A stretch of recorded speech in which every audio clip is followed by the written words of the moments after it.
Does the black moon howl? Only for those with an unwavering desire to hear the truth. Access granted. You have been selected for an opportunity, an orientation as a trusted associate, if you will, into the secured, contained, and protected files of the Foundation. SCP Unredacted distributes new files for review Wednesdays at 5 p.m. Eastern on secure channels on YouTube, Spotify, and scp-unredacted.captivate.fm.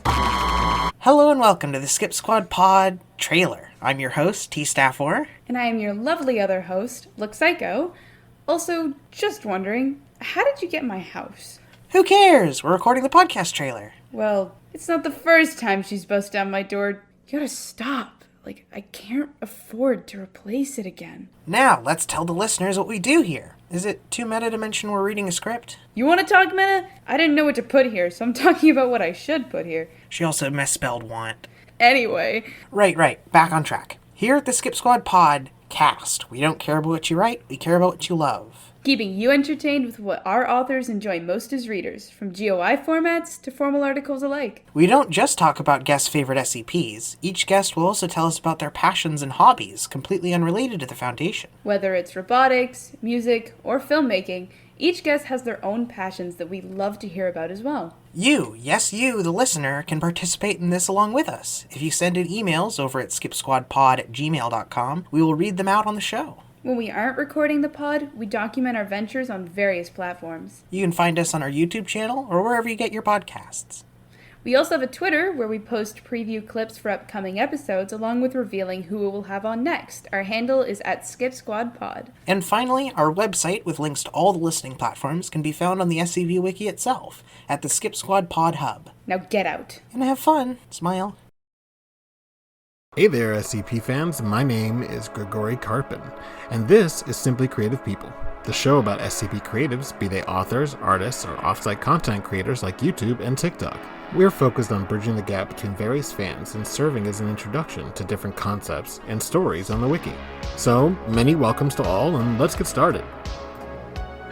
Welcome back after a long time away. We've both been pretty goddamn busy, so sorry for, being a few weeks, but we are back on the ball. I make no apologies. But today, we're going to have a special episode. It's just Harry and me today. Yeah. But that's because we have no don't friends. Trust anyone else's. That, and we don't trust anyone else's opinions, so barely trust each other's. We thought maybe we'd make this episode sub 4 hours long for a change. Oh, God, and you just jinxed us.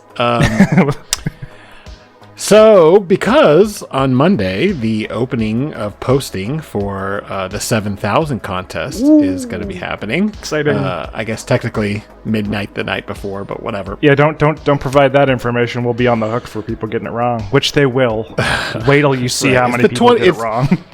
The 25th, so... Yeah. Read the contest guidelines carefully right. for when the posting starts. It's like midnight, at Eastern time, the 25th. Yeah. So we thought we would do kind of a tribute to what is conveniently or inconveniently called in the community the Kcons, which is the 1000 contests. Those contests which are held every time we get close to filling up a series, meaning a group of 1,000 articles, because those get put onto the site and they're empty at first, and then people kind of come in and pick it willy-nilly or based on just availability, and then close to around when there's about 150 slots left, they announce a contest, and usually, well, not usually, there's always a theme. It's different each time. Yeah. So we thought, we thought we would talk about each of the contests, but we're not really going to talk about the winners. We will mention them, of course, and there's no shade thrown at them. Obviously, won for a reason. Yep. But those articles have all been covered ad nauseum through many, many YouTube channels and many podcasts, and they're great, and they deserve the attention. But like everything we do here, I like to, and Harry, I know you're the same, cast a light on some articles that maybe have gone by the wayside or maybe wouldn't have been heard of in the wider community. Yeah, absolutely. And we're also going to be taking great care to make sure we don't do the irritatingly common thing that happens in the community of going, that one shouldn't have won, this one shouldn't have won, because all 6 of the Kcon winners are excellent articles, and they deserve their slots, and the fact that they're competing with a whole bunch of different articles, the community made their choice, and we got the ones we got, and they're great articles, and we also got the ones that didn't win, because that's the way the contest works. They're all there, just waiting for you to read them. So we're going to talk about the winners as briefly as possible, but not out of any kind of disrespect to them. Right. Yeah. I have been fairly vocal in the community, if anyone has seen me, that I am not always the biggest fan of these contests, because they become kind of, the most popular thing wins. Yep. And there's nothing wrong with that. But that being said, this is a clear statement that I think all 6 of these articles that won them clearly deserve them, and are excellent articles. So I'm just mimicking the same point. But, we're not really going to cover those because, like I said, they've been covered before. But we do have, they're not favorites. So I'm just going to say right out the bat, we decided the way that we were going to do this, and Harry, thank you for coming up with this idea.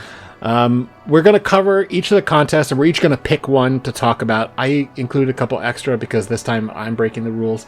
But he included a couple extra because I incorrectly transmitted my concept to him, and he understood it because I left too much leeway in the way that I phrased it. But that's fine. That just means Grigori did more work than me, which is just things working as usual. My lawyer brain looked at what you said and said, okay, 6 articles from the contest. No problem. I'm going to pick 2 from Series 2 and 3 from Series 3. And I completely failed to indicate the significance of the number 6. Yeah. So what we're getting to is that we're each going to talk about 1 article each from each of the contests. Yeah, and we'll probably talk about some extra ones just in less depth. Yeah. Yeah, absolutely. Because there's lots of good entries in all these contests. Yeah, and that's kind of what I'm getting to, is that we're not saying this is the best one. No. This is just one that we really like, that we think some people should pay more attention to. But especially for Series 5 and 6, I mean, there are a bunch that I would like to shout out, not to mention our own. So... So ground rules. We're not saying who we think should have won. Fuck that, it won, whatever. We are gonna name the theme for each of the articles, and we're gonna talk about them like, okay, here's the 1000 contest, okay, and here's the 2000 contest. So we're gonna organize it that way. Yeah, we can cast a little shade on whether or not we think they just wedged a theme in edgewise as opposed to writing to it. I think that would be fun. I don't feel like that was as big of a problem until much more recently. Yeah. Well, we can get to that in a second. I think a lot of people have opinions about the themes. Yeah. I did have some general overview stuff to get at before we get to it, but you can finish. Yeah, finish your preamble. Why don't you go? Okay. That's what I was going to say. Go ahead. Yeah, one of them will just sort of be a public service announcement about voting in Kcons, just so everybody's on the same page about what you're expected to do as a voter. But in general, just the fastest overview of what happens is, as Grigori said, as we get to 150, 100 articles, we do the contest to choose the next one. And that sort of grew up fairly organically. There wasn't even a contest page for the 1000 contest until fairly recently, because it was all done on the forums. It was much less formal. And you'll see there's only 13 surviving entries from that contest, totaling 13,000 words combined, whereas now Xcon had over 100 entries, not all of which survived, totaling probably 600,000 words. So 1/6 of that was our entry. Yes, it was, fully. And the way the contest works is everybody tries for the big goal, to be the 1000. And if you don't win, you provide a list in your author post of the other numbers you would like to have, and depending on how highly you placed, you either get your first choice or don't. So you provide a whole bunch of options. And what this ends up doing is it more or less ensures that the new series, when it opens, is already partially populated by really good articles. It also means that the new series, when it opens, is already 10% closed.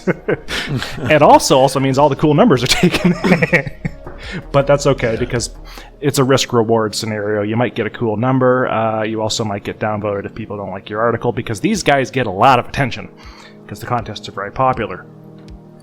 But like when the wiki moved over from the Edit This wiki that it was on previously, way back in 2008, there was already an SCP-1000. There were several above 1000, because we hadn't figured out this whole series shtick fully yet. It was called the SCP series because of other creepypasta series, like the Holders series and all of that. And now we've changed that to be like, no, a series is 1,000 SCPs, and getting the one you want is a big deal. So the contest team announces a theme, and you write an SCP that is the best SCP you can write to match that theme. And there are generally two approaches taken to this. The writer sees the theme and gets an idea about the theme and writes about it, or the author takes something they were already going to write, or already have partially written, and they wedge the theme in edgewise. And no shade on that necessarily, because, I mean, we did that in the last contest. Sure did. But we did it very, very well. There are also two ways to handle that. You can either really work the theme in and allow it to improve your work, which we did do because we made a climate change analogy out of The Death of Magic, which I thought improved it immensely. Or you can put a throwaway line that says, for example, in the last contest, yeah, by the way, the thing we're talking about, it's natural. There, I've covered the nature theme. Which, whatever. The themes are to get you start thinking. They're prompts. And we're really judging whether or not the work that's being presented is the best work. But there's a bit of confusion among people who have accounts and can vote about what they're being asked by that little vote box in the corner with the plus and the minus and the X on a Kcon. You are not being asked every time you look at an article that's submitted for a Kcon, do I want this one specifically to win? Because you specifically are not making that decision. We, collectively, all of us with accounts, are making that decision, and the way we do that is the same way we judge the quality of anything else. If you read an article and you like it, you press that plus. If you read an article and you don't care, you don't do anything. If you read it and you think it sucks, you hit that minus. You don't do that on articles just to get the one that you want to win. You don't look at the one that you like and go, that one's up. Every other article, down, whether I like it or not, they don't win. This is the one that I win. Because here's what you're doing when you do that. If you have two articles, let's say only 2 articles are submitted for this contest, and you like them both, and you give them both a plus, you've indicated they're both good. And other people might think that one of them's good and one of them's bad, or vice versa. And overall, we'll just decide amongst ourselves, by the total, which one's better. That's how it's supposed to work.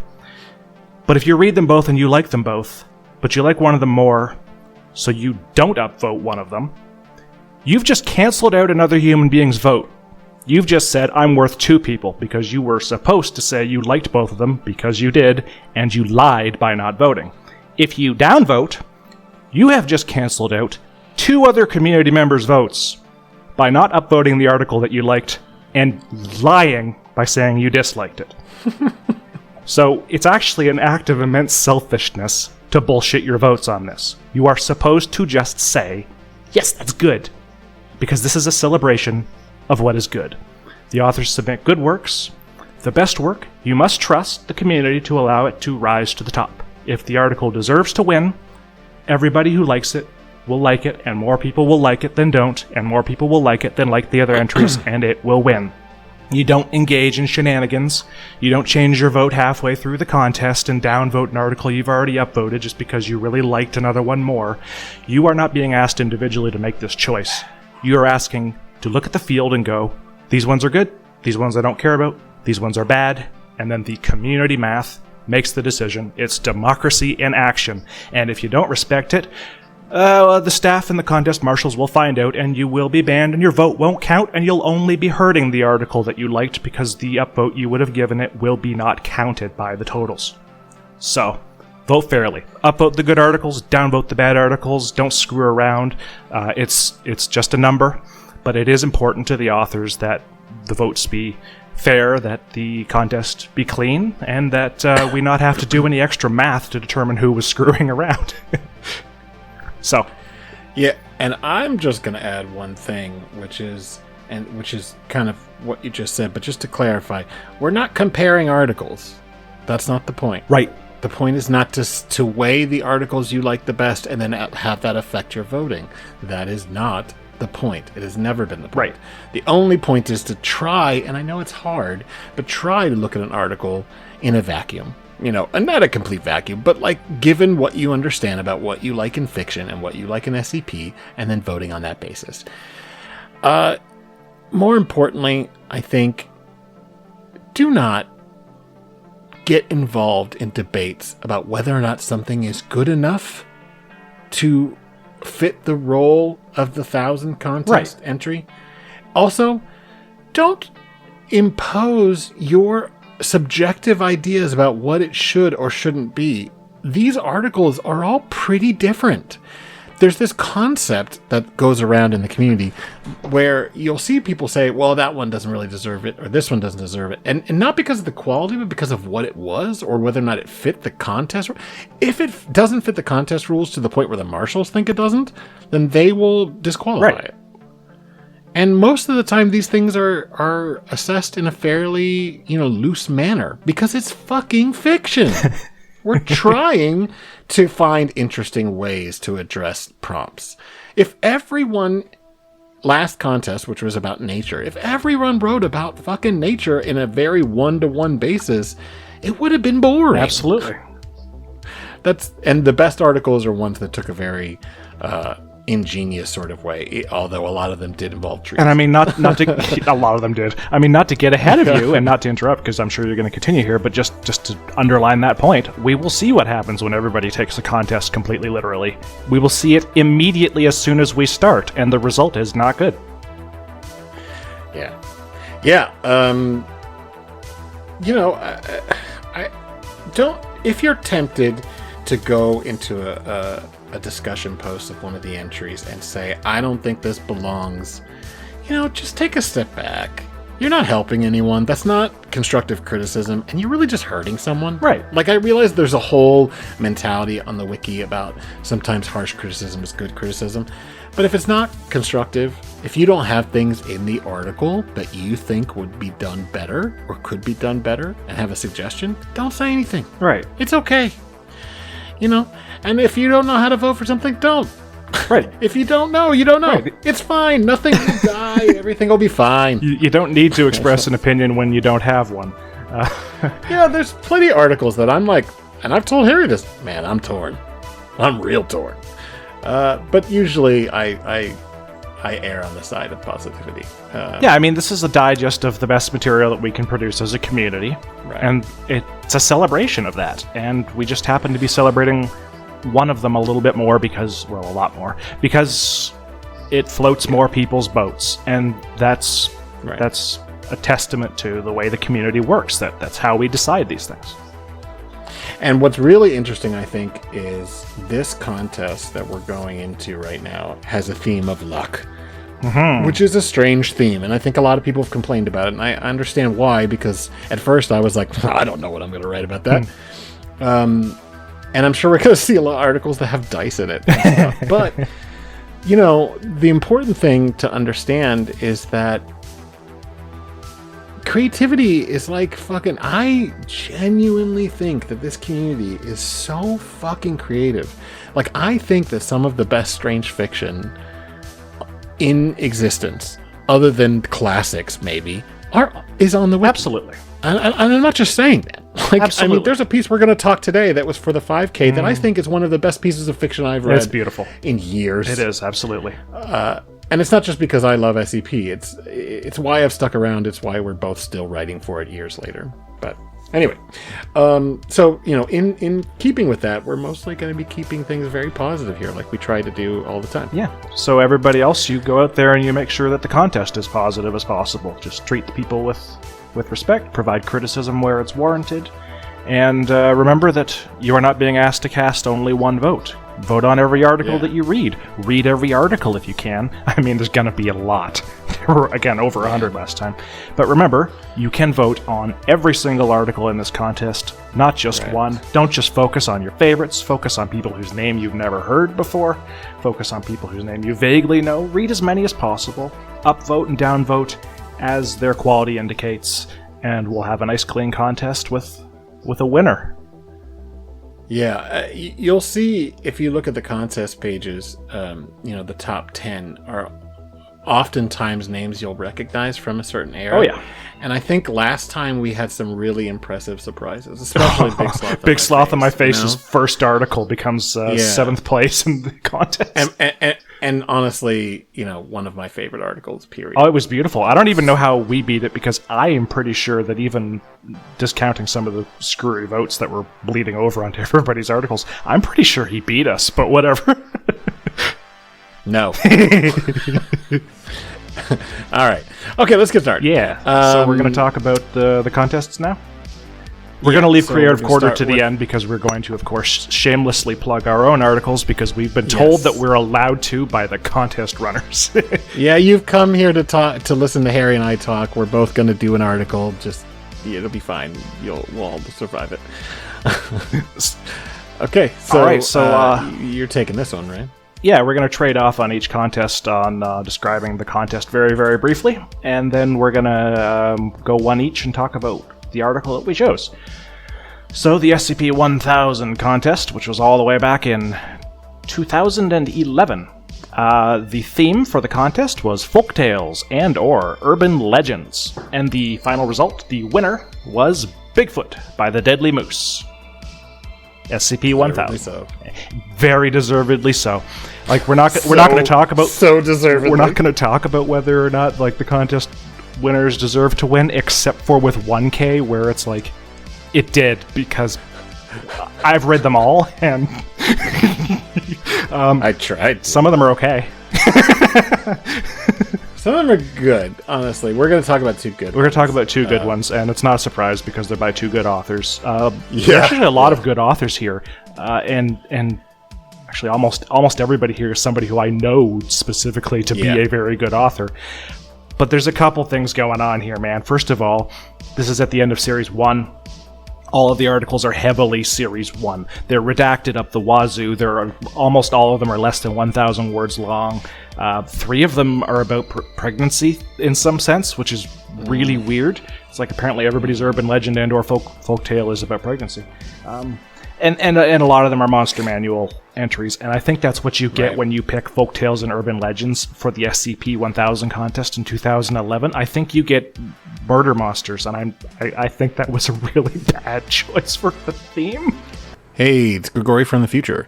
So apparently there was a rule during the actual contest that people had to submit their ideas to the people who were running the contest to confirm it was an actual urban legend, and then it had to be based on that. So that did significantly impact creativity. Somebody has corrected me since then, so just wanted to make sure that gets thrown in there.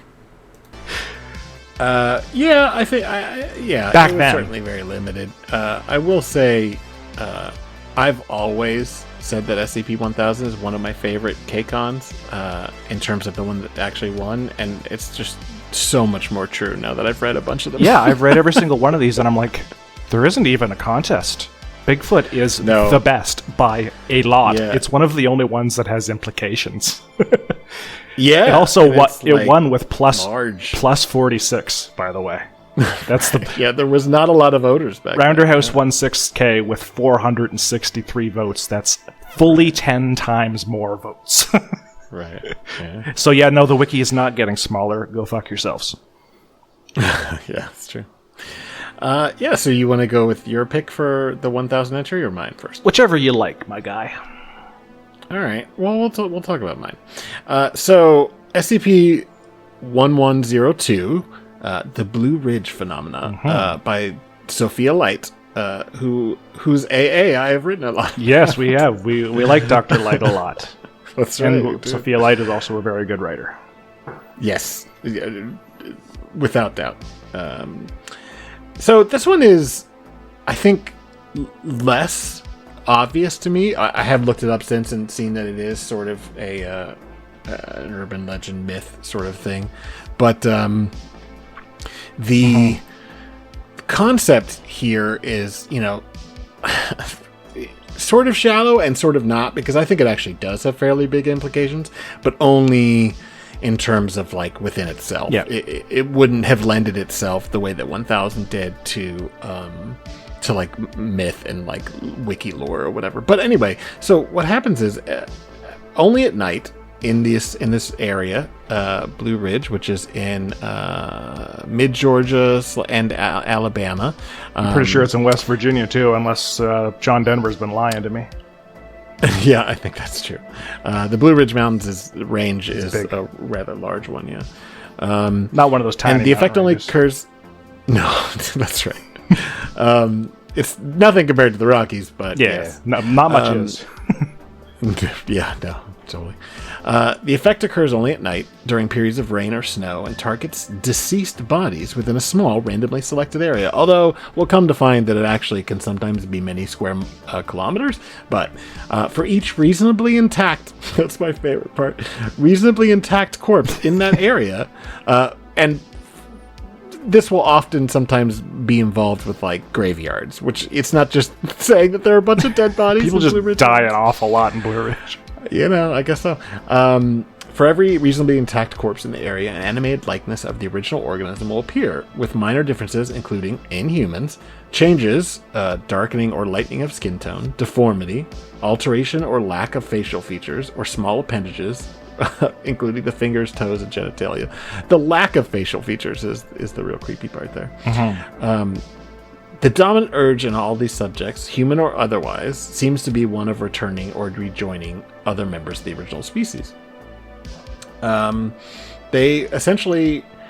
not the original corpse, but they are a solid entity that seems fairly mindless, does not have a lot of anima other than wants to find itself close to members of its own species. Mm-hmm. One of the bullet points, which, gotta love bullet points, entity is, in some ways, continues to be linked, in quotes, to the original corpse. When the entity vanishes, the original corpse will also vanish at approximately the same time. The ultimate destination of either entity, meaning the corpse or the thing that was mimicking the corpse, as is unknown, as is how they disappear. So not only did these apparitions disappear, the original corpse disappeared as well, which I really like that part.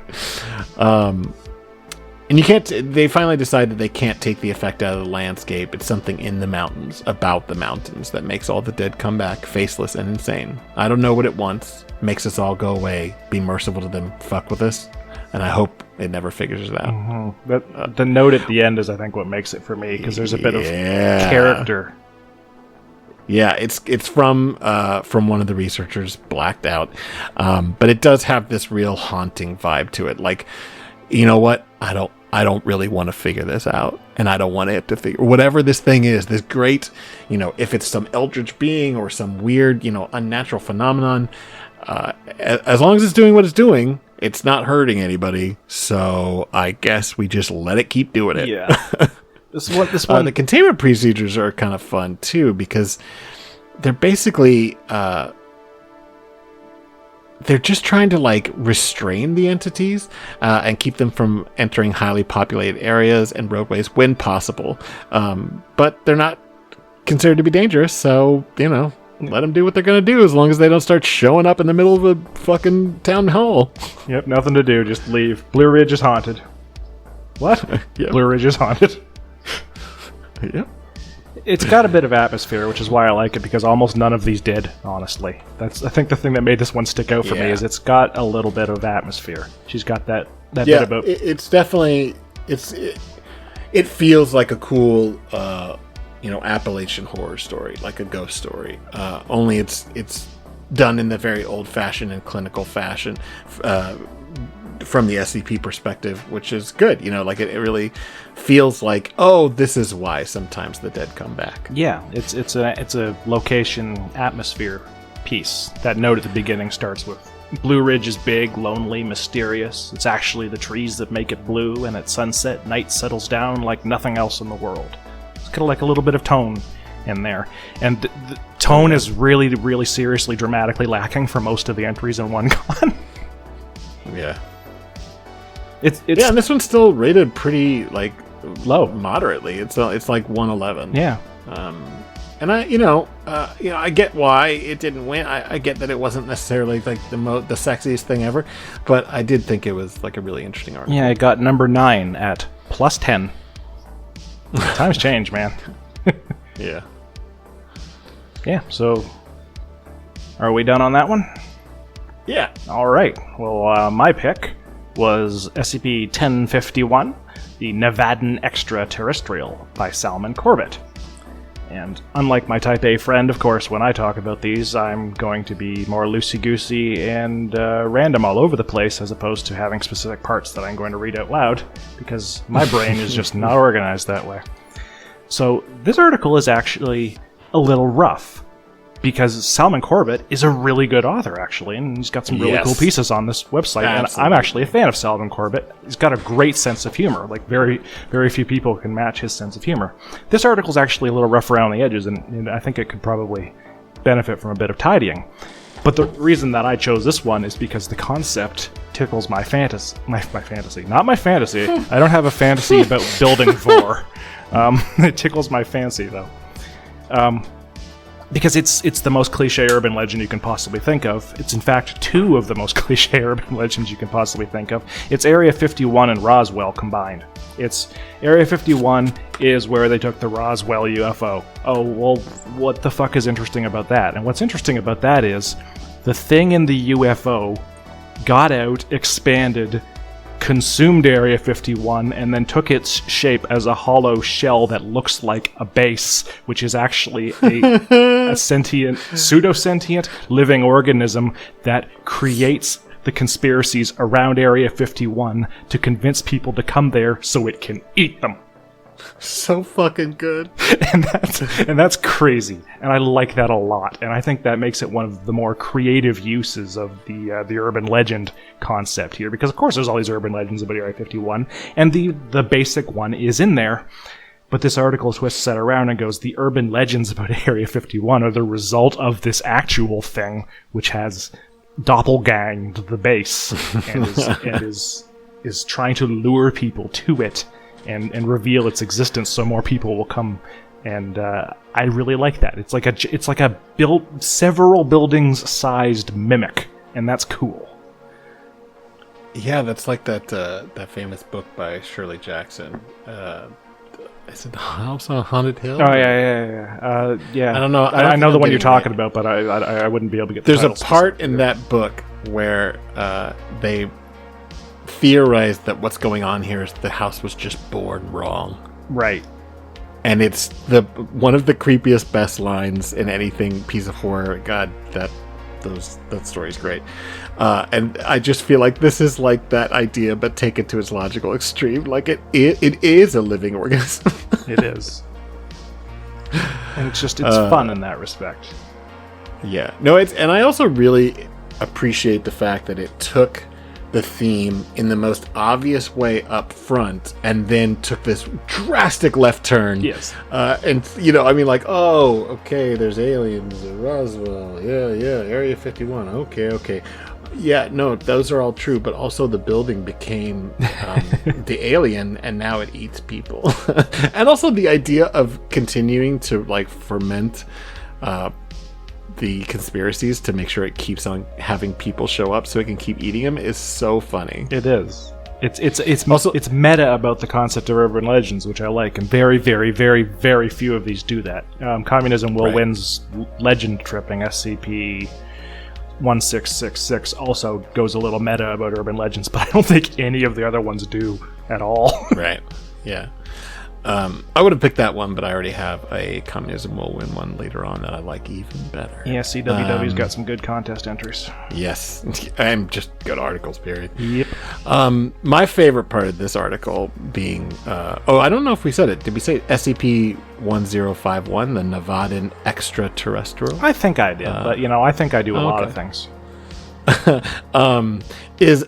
In the first addendum, there's an aerial photo of the main facility building of Area 51 with numbered diagrams, and then next to it in the text is a breakdown of what each of these things that is numbered, and it's body part, the anatomy of this alien entity. Yes, and it goes into like not like body horror levels of detail, but it's like very clinically like discussing the biological functions of each part of this building, and it's very funny. Yeah, it is. It's great to see a building's components described as the sphincter of an alien. It's good stuff. Yeah, number 1, mouth of SCP-1051. Doors to SCP-1051 shut, and prey is pushed deeper inside 1051's body. This is probably not how you would consider moving through a building. It's like, oh, I'm being pushed through the body of an alien. Like, Anyway, it's fun all article. right. And it got, I think, third probably place out of the 16 that we know about. Nice. Because a bunch of the others have been lost. I don't even know. Doesn't matter. Sorry, second, The White Dog by Dr. Severe. Dr. what? Dr. Severe. That's the other thing about a lot of these early contests is some of these people have been gone for a very long time, I think. Yeah. I mean, Light and Corbett, I think both have been gone for a while. Yeah, Corbett, as far as I recall, decided he was done and like wrote a farewell post and went off to live his life elsewhere and presumably happily. So good, he got the good ending.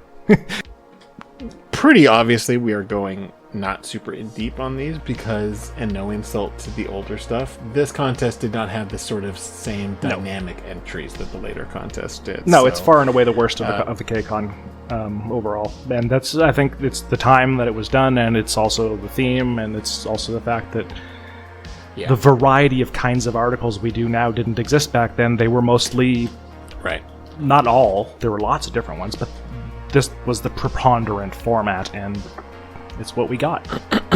Yeah, and I think in a lot of ways the birth of the thing that I care about so much on SCP, which is the article that has so many wide-ranging implications, whether or not it's 5,000 words or 400 words, I really do think one of the things that really brought that sort of writing to the forefront was SCP-1000 Bigfoot. Yeah, Bigfoot is again, it's like the only one with deep implications in the one con. Right.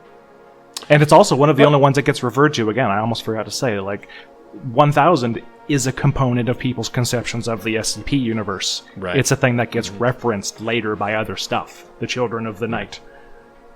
And that's why people care about getting the 1000 point. I mean, let's not kid ourselves. Like, it's going to get a lot of attention. Yeah. There are people that are members of the wiki that don't check it all the time, but they hear there's a Kcon contest and they come in and they check out what won. Yeah, you know these articles. They're meaningful. They're milestones. Yeah. But on to the SCP-2000 prog. Why don't you go with yours first? Well, we're gonna just. Oh yes, it's your turn, buddy. SCP-2000. Yeah. The theme was, and I don't know what year it was, but the theme was science fiction. And the year was 2013, I believe. So 2 years later. Yeah. And the winning entry was Deus Ex Machina by Hammer Maiden. Most people know what this article is. Yeah. It's a pretty well-known article, Very probably well-known. even more known than SCP-1000. This is the machine under Yellowstone National Park that was probably built by the Foundation, but we're not quite sure, that can reset the human race after a XK extinction event. Yes. And my favorite part about this is that there's evidence that it's been used before, and we're not quite sure how. Yes. Again, the wider implications that elevate a story. Yes. This is also one of the articles that gets referenced. Like, there's probably a ton of backlinks on this article, just because every time there's a Kcon event, like with not Kcon, an XK class scenario where the world's about to end, there's usually a reference thrown in there like, well, we're getting ready to turn on 2000 if we have to. Yeah, and it's a great article, and it had huge implications and ripples outwards from the nature of this article, and I think no, it wasn't. Anyway, it's a big deal, and it's a big deal for a reason. It's not something that I in fiction like that much because I don't like reset buttons, but the implication of this article by itself is really haunting and lovely. Like the idea that there is a reset button for when the human race falls apart, and it takes a long time. Like, it breaks down how long it would take to actually bring back. It gives you a rate by how many people it can bring back, and it would take hundreds of years. And the fact that it's happened at some point is like, oh. What happened? Well, we don't know. Yeah. But because this was a fairly wide theme, science fiction, the entries here, it was really hard to pick one. Honestly, it was incredibly hard to pick one. Because it's just such a great, there's just so many interesting. Oh, there's all these people who have written terrific articles, people who are pillars of the community who everybody knows the name of, and people we've talked about a bunch on the podcast before. There's a Silver Escher entry who we talked about extensively on 5Con. There's, of course, this is where we start seeing entries from Ip. There's also from York and Dematix, and just tons and tons of people. So this contest was, there's 30 extant entries. We're into a bigger deal here. And the winner won at plus 189, so we're moving up. So, why don't we go with yours first? Yeah, sure. So, I was looking at the lower ones. I was trying to think, maybe I'll pick one of the ones that did worse, but I really couldn't, just because I was a very deep fan of SCP-2682, The Blind Idiot by Famine Pulse, because unfortunately, like Area 51, Famine Pulse is a honey trap that just sucks you right in and eats you. Famine Pulse, real good writer. It's a fantastic article. I think it got third place at plus 147, so The Blind Idiot by Famine Pulse. This is it's a Famine Pulse article. It's bizarre. But it's actually a little bizarre by his standards, even. So what it is it's basically a Korean raspberry attached to flypaper that communicates telepathically. And here's why it is that. It identifies itself as the fruit of another universe, as the compilation of the knowledge of another universe, of several other universes, as the last relic of a lost civilization, because it talks telepathically to people, and it manifested in our universe in a hardware store in Kiev, Ukraine. Topical. And it immediately got itself stuck to a piece of flypaper. Because the universes that it has been from are very macro, and ours is very micro, and ours is apparently rather macro, and it is unprepared for the size of our universe. So it thinks that it's been captured in some immensely complex containment mechanism, but it's actually just still stuck to the flypaper, and it can't get off the flypaper. The article's strength is, of course, they start talking to it. And it's insane, beautiful, nonsensical dialogue that does actually make sense if you think about it, because it's it's a collection of intelligence, of information from a world that is not like ours, and it's been dumped into ours, and it's looking around, and it doesn't quite get it, and it's trying to feel its way around. It's called The Blind Idiot because, again, it's a raspberry. It can't actually see what the hell's going on, but also it's an idiot in the sense that it is from an outside context. It doesn't understand our universe, and it's trying to understand our universe so that it can acquire the information of our universe, because that's what it does, even though it has no one to phone home to.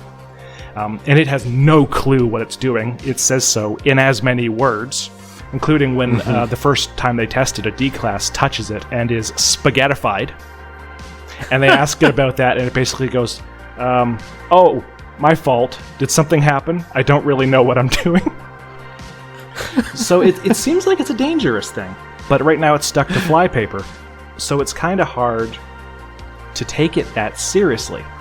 But I just want to read a little bit of it because they chat with it. And the dialogue is, of course, sparkling because it's Famine. He's just absolute master at unsettling, funny, weird. Where are you reading it from? I'll join you. It's from the... Let me see. Because you see, I copied it into my document, so I don't know where on the page. It's okay, I can find it. You just listen to my typing. Now we're going to have to cut again. Nah.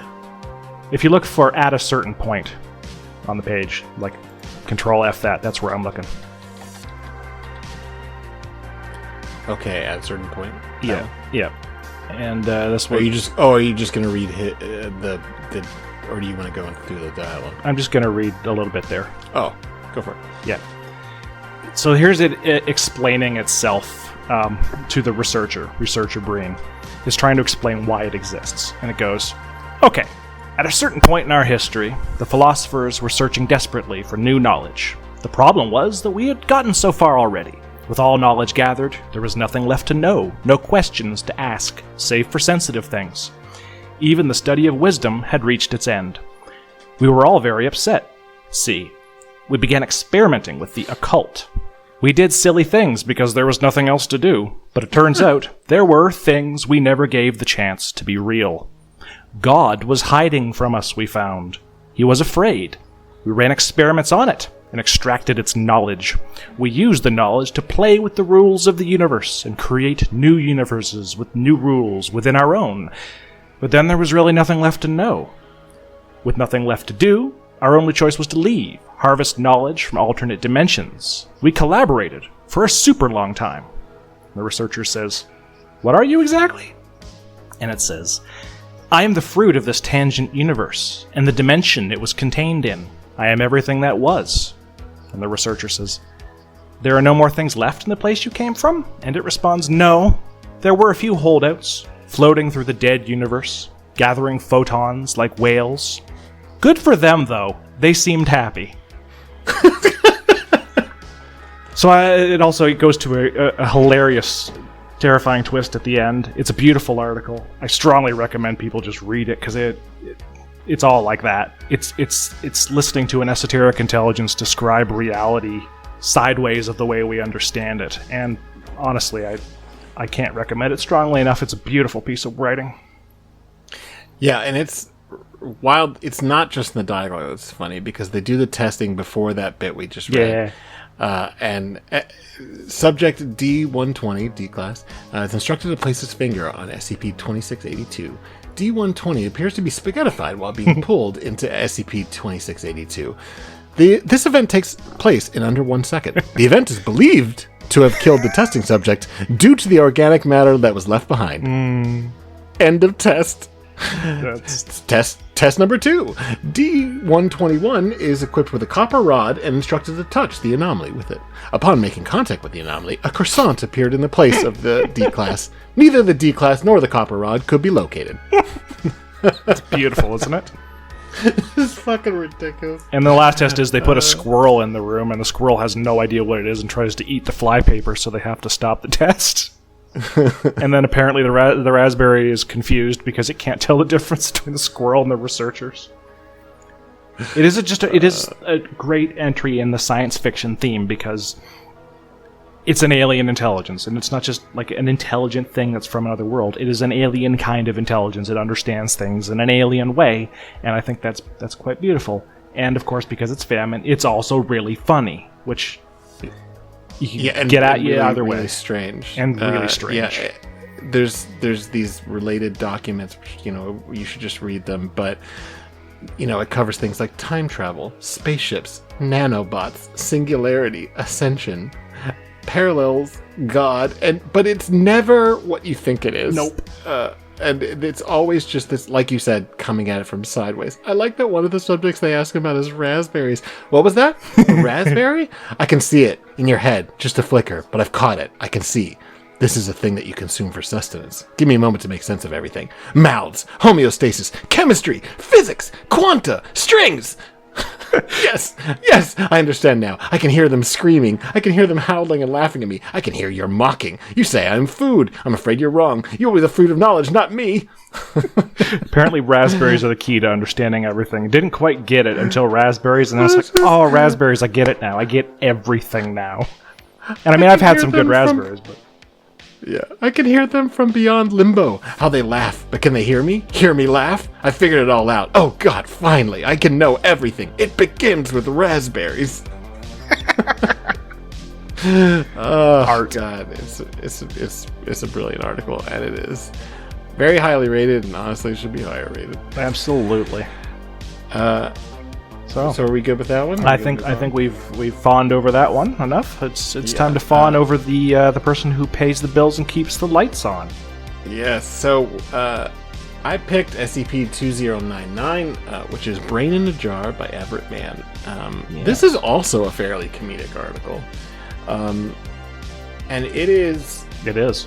Also fairly concerned with the absurd, but with it from a completely different perspective. So this is literally a brain in a jar that is somehow still alive, of a mad scientist type. Kind of reads like a 1930s pulp adventure. Totally. And he has this underground lair beneath a derelict warehouse district in Detroit. And it's found by some urban explorers, and then they had to be anesthetized, and they start exploring, and there's like dozens upon dozens of chambers within it. That some of them are for testing, some of them are for building equipment, some of them are for storage, and there are thousands of pieces of paper littering the entire facility, with notes to himself, essentially. And he's still alive, and he's still conducting experiments when they find him, somehow. Valdez's brain, hereafter referred to as SCP-2099-A, is kept in a jar filled with water, mixed with electrolytes, sugars, green food coloring, and artificial flavoring. They have no idea how he's still alive, and they have no idea how any of the things that he makes works. Instances of SCP-2099-B are devices that were built by the brain, both before and after its present condition. These machines are built from a number of materials. Virtually all of them appear to be highly technologically advanced, but should not function based on current understanding of science. Examples include, and I'm just going to read these because they're fucking great, a pistol that fires high-intensity X-rays. It is powered by 2 AA batteries and focused by a common quartz crystal. MacGyver. A 6 meter tall, yes, that's right. A 6 meter tall humanoid robot made primarily of chrome and steel. Tensile strength and materials involved should not be capable of supporting its weight. A cannon that fires sabots that release human-sized robots armed with swords and metal nunchakus. Notably, the volume of the sabots is not large enough to fit the robots. A bin labeled cyborg parts. Inside were a number of artificial limbs, sensory organs, and other body parts. None of them have been attached, so it is unknown whether or not they would be functional. No means of interfacing with the nervous system could be found on any of them. A large vehicle with a mounted drill and claws capable of tunneling through solid rock and earth. Material so displaced disappears, leaving empty tunnels. A rocket-based spacecraft. Sediment stuck to the skid matches samples taken from the moon. There is no possible means by which it could have exited the recovery site. Clearly has always been here, but has also been on the moon.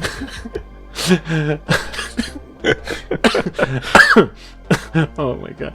A force field generator. It cannot be examined at this time as SCP-2099-A has forgotten how to disengage the device. So there's just a force field in his office. Probably the cleanest part of his office, I would imagine, because he hasn't had the chance to dump any more shit in there. A large generator with anti-gravity written on the side. Anti has been crossed out in red paint. When engaged, all nearby objects weigh twice what they normally would in Earth gravity. A computer system running an apparently complete simulation, down to the individual grains of sand, of an alien solar system. It performs 2 gigabytes of available disk space.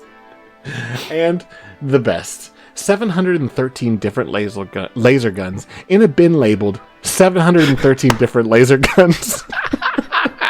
That is some comedic timing right there. Oh, it's so fucking good. Electricity is supplied via a number of interconnected power strips. Following the power strips ultimately leads to a final power strip plugged into itself. Unplugging it removes power from the entire facility. It's so fucking funny. And then there's a lot of dialogue. Yeah, they chat with the brain. But I'm just going to read a couple of them. Yeah. I am the profound Professor V, the genius who invented the quantum pistol, the rocket to Sagittarius, the window to other worlds. My name is Jeremy Valdez. Jeremy, there was another Jeremy once. Well, lots. But the one stuck in my mind. Clever man, a salesman. Can't trust them an inch if you give them a mile, but that wasn't me. What? I'm a genius. Have I mentioned that? I'm sure I have. It's in my notes. Yes, you've read them, haven't you? I left them simply everywhere. You can't miss them. There are literally thousands of notes throughout this facility that they find. He's always referring back to them. One of the doctors says, your notes seem incomplete. Well, that's a pity. I tried to keep it all together, but things get put here and there. Can't do a thing without my notes. Let me check my notes. Yes, can't do a thing without them. Says it right here. Can't argue with that. It's in my notes. Are you one of the doctors? Are you aware of your current condition? What? Brilliant? Handsome? Brain in a jar? Hadn't escaped my notice. I love that bit. The doctor, how are you still alive? Good diet and exercise. Healthy living. Oh, and the electrolytes. It's in my notes somewhere. The whole process. Never will look at mashed potatoes the same way, I'll tell you that. And then, of course, we see his notes, and they're fucking gibberish. They're gibberish, except for a couple of pieces, which are so good. One of them is, I am Jack's lack of OSHA compliance. That's my favorite. I love that. I have it highlighted on my screen already. That's so good. How long have been brain in jar? Must investigate. Later. Busy now. I see secret agent people. That's his last one, article probably. Is, it's highly rated. It's 353, but it's just one of the funniest goddamn things that I have read. And I had heard of it before, but I hadn't read it until we did this episode. And I wish we had brought it up on the comedy episode. It's fucking hilarious. I am deeply fond of it. I feel like part of his... I don't know how Mann decided to write this, but I feel like part of the concept was... Dr. Everett Mann is the master admin of the SCP Wiki and one of our longest continually active people existing on the website in any capacity. And his author avatar is Dr. Everett Mann, who is the closest thing to a completely mad scientist you get in an author avatar. This feels like if I didn't have to make it plausible that he was still performing work at the SCP Foundation, how much farther could I stretch the wacky antics of the mad scientist? Because Mann, as a character, is a nutbar and very dangerous, but very important to the Foundation, so they keep him. And this is next level shit, where it's just that concept, but taken well beyond the bounds of where you could plausibly work at a job with this guy. It's also really a meta commentary on the tropes of science fiction. Oh, yeah. Like, not in a deep way necessarily, but in this really, what are all the ridiculous, all the discussions you've ever had about Star Wars and how the fact that a laser can't stop at the end of just because you tell it to, specifically, with lightsabers. Well, light doesn't do that, Well, how could you make that work? Well, how about a character who just makes shit like that work? Yeah, it's clearly his anomalous effect is that his mad science does not work. But it does. It should not work, but it does. Oh my god. I just realized what he is. He's an orc. Yes, he believes that it works that way, so it works that way. Yep. He's an orc. He's a 40k orc. You're exactly right. So 40k orcs they don't have some of them have psychic powers, but they have this thing where things that they think work will work, and it won't work for anybody else. So if you picked up one of their guns or tried to drive their car, it wouldn't work. It's just a pile of junk. Probably blow up. But it would, yeah. But they have a thing where they think that if the gun is painted a certain color, it's more deadly, or if the car is painted red, it'll go faster. And then it does. Yes. And that is my favorite thing in 40k. It's so funny. It's true. But yeah, that's anybody that takes that lore seriously and yet knows that fact about orcs is just like, come on. Yeah, they're guys, clearly not engaging with the way it's intended. It's clearly satire. Exactly. All right. Okay, so let's talk about SCP-1000 Contest. Okay, were there any other 2Ks that we felt like talking about? I don't know. I'm not sure that there are. I know that the Jerks Space Wizard and Cat People SCP is in here. I don't know that there's any other ones in here that I feel like I want to talk didn't pick out ones. I'm sure that there are other... The emails actually mention a few of them. Yeah, I mean, there are other good articles in almost every test or contest. Yeah. But I think it starts with 3000 where we start getting the extra articles that we'll kind of want to fawn over. Yeah, yes. Yeah. Okay, so we'll move on to the SCP-3000 contest then? Yes. All right. So the SCP-3000 contest was held quite a bit later. It was held all the way in 2017, 5 years ago. Wow. Yeah. And it has the extraordinarily creative, unusual, kind of off-the-wall, we're going to try this one, see if it works, for the SCP Wiki theme of horror. So, yeah, it's about horror and bad stuff.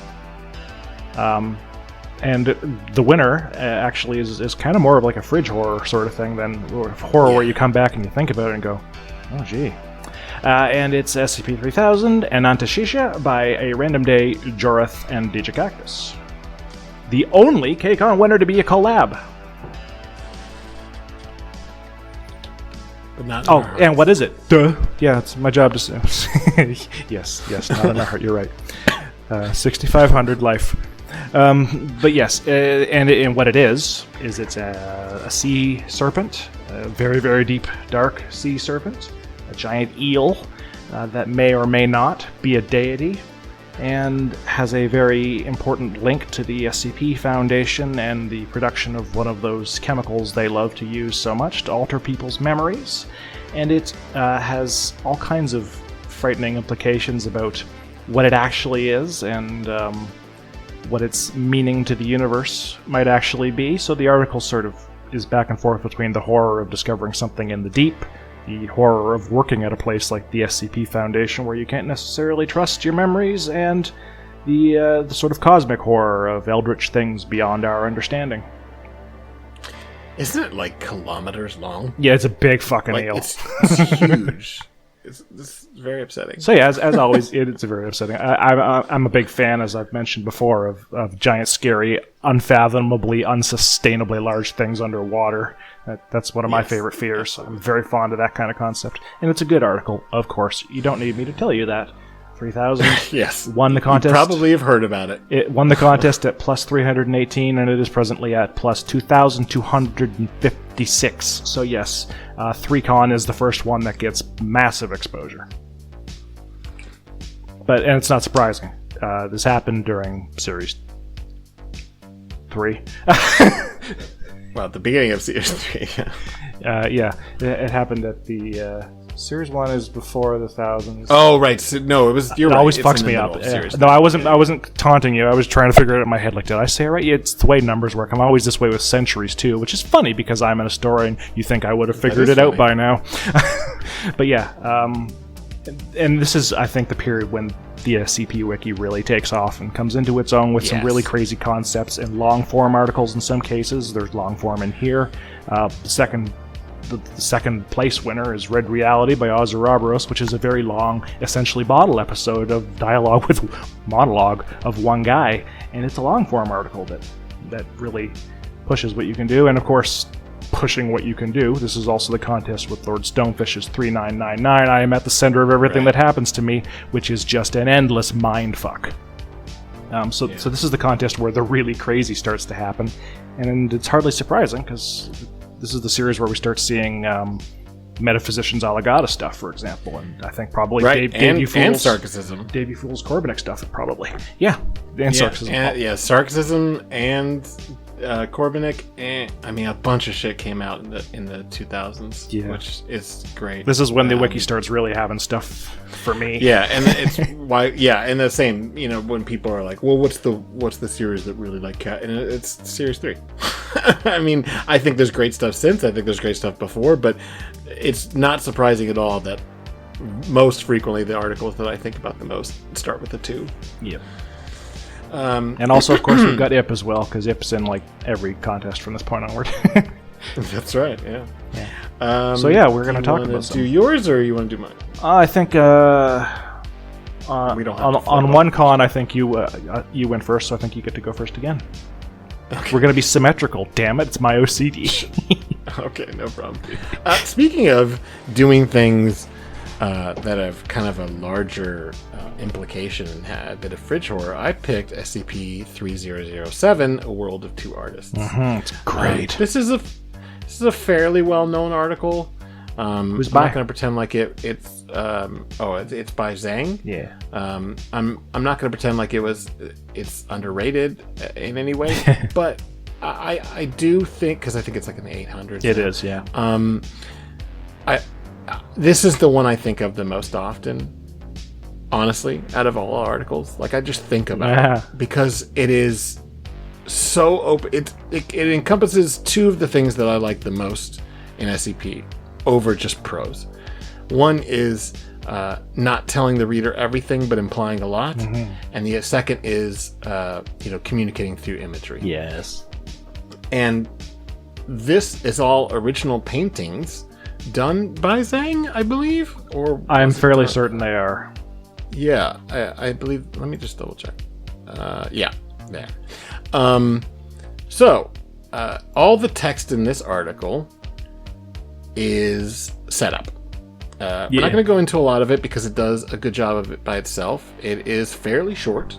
It's not super short, but it is not a long read, and I really just recommend everyone go read it. But the key points are SCP-3007, the actual anomaly, is a recurring hallucination with no pattern of who is targeted, and nothing seems to prevent the hallucination other than the death of the subject, meaning they tested that.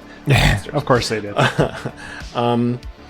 But it's not really a hallucination because they're transported to what seems to be an alien world, a dead alien world. But this dead alien world is significantly populated with the remains of some vast and incomprehensible civilization, which has also been long dead. Yeah. And the weird thing is that people could get harmed while having this dream or hallucination, and that harm will be reflected on their physical form when they wake up, even until death. I'm really a fan of this because of the fridge horror here, because apparently the most common way to die is from falling from a great height, which to me means they're watching these people sleep, and the people suddenly compact like pancakes in front of them, which is kind of funny. Yeah, so it's all paintings, and the reason why I'm bringing that up in reference to what Harry just said was it's all artist recreations of what people have seen. Right. Which is really quite brilliant because it gets away from the need for like the clinical, file photos. Yeah, you don't need to Photoshop some shit. You can just be your artist self, which of course this author is terrific at doing. Yeah. And the first image is somebody that is looking out into the distance at this pillar, which is going to be of central importance to the article, on this like long spire that has seemingly fallen over and is balanced between two other things, and it is kind of like this bridge over nothing, which directly leads to the idea of how someone dies while they're having this hallucination from falling to their death. Yeah. So if they fall hundreds of meters and then become pancakes, and then that's what happens when they're in bed, it is a very interesting idea. And the idea that it doesn't even stop to tell you that, it's just expecting you to put those two and two together. But what I think is so incredible here, and maybe there was articles that did it beforehand, but this is the one that I always think of as ushering in the idea that like you can let the imagery speak for itself. Yes. I know that the famous one that's all imagery by Lurked. Right? I would say Lurked, but I don't think it really matters. Oh, Lurked. I think that one was 25, 21. Right. So it must have been. But that one's great, obviously. But this one does that perfect combination of like using the clinical language to set up the concept of this alien world, and the fact that people are being brought there through dreams that can kill them, and then it tells the rest of the story through these really incredible paintings. And basically the idea is there is this giant pillar which is like meters and meters tall, and on the pillar is inscribed or painted a story, but the story is entirely told through pictorial representations, much like a long mural, but instead of going side to side, it's going top to bottom. And in the collapsibles are just they do a little bit of an interview with people that have experienced it, which is great. Don't get me wrong, it's fantastic, but that's not the winner here. The winner here is this incredible art. Not because it looks cool, which it does, but because it is telling this crazy story that you have to just interpret as best you can. My favorite part about it is that it's debatable, and I don't think Zhang's ever completely confirmed it, but it really does seem like it's discussing another world having gone through the experience of the conflict between McCain and Yeldabaoth. Yeah. Like, it's not a crazy leap. It leaves it up to those kinds of interpretations, which is good. Right, and it could be something else entirely. But there is this, society of people who clearly have some representation of the spiritual. There's some sort of priests involved, and it seems like they have a pretty good time. Like, it seems like a representation of like a utopia, maybe. Although one of them is carrying a weapon, so maybe not a utopia. But it has the strength of like dealing with whether or not it's a deity. It's somebody rising from below, so it might be an unknown thing. And then all of a sudden, a great catastrophe happens that starts affecting society and people's minds, and then you start to see that society's falling apart and like horrible disasters. The 2 moons that are hanging up in the sky are destroyed. There are horrible body horror monsters, and then there's the protection of that previous deity that went from below. And, it's really hard to describe in words in audible form. And that's why they didn't. Yeah. You could have written out this story, but it wouldn't be nearly as effective. And you get to the end, and there's this incredible twist that is really, really effective fridge horror. Absolutely. You get to watch the slow, pictorial representation of a society falling to its death because of some horrible, entity or influence, and then you get to see the implications of what happens after, and it's fucking brilliant. It's haunting. You are left with a very haunting impression after reading this one. And the best part is the last part, which is kind of the twist, not a twist, but like a revelation, is under a collapsible, says a certain level of clearance is required, input credentials, you click it open, you see this crazy image, and you keep going down. There's a lot of blank space afterwards. Not blank space, but like darkness negative space in the image. And at the end of it, I am so absolutely sure we're going to get a last note that puts everything together. And nope, the article just ends. Nope, you just get a really problematic, little revelation, and then the article's got nothing to say about it. Just like you think about that for a while. And I think this is like an example of why I still care about the wiki, why I think that there's still, even if I were to stop writing on the wiki, I would still be looking at wiki articles, because there are capabilities to tell stories like this, which couldn't really exist in any other form, except for like on online forum type situation. Absolutely. And it's fucking brilliant. I love it. I'm very fond of this article. It's a beautiful piece of work. Yeah, I mean, it's been spoken of a lot in other places, but I couldn't possibly go past the 3,000 entries without talking about this one. Yeah, it was a great choice. So your turn.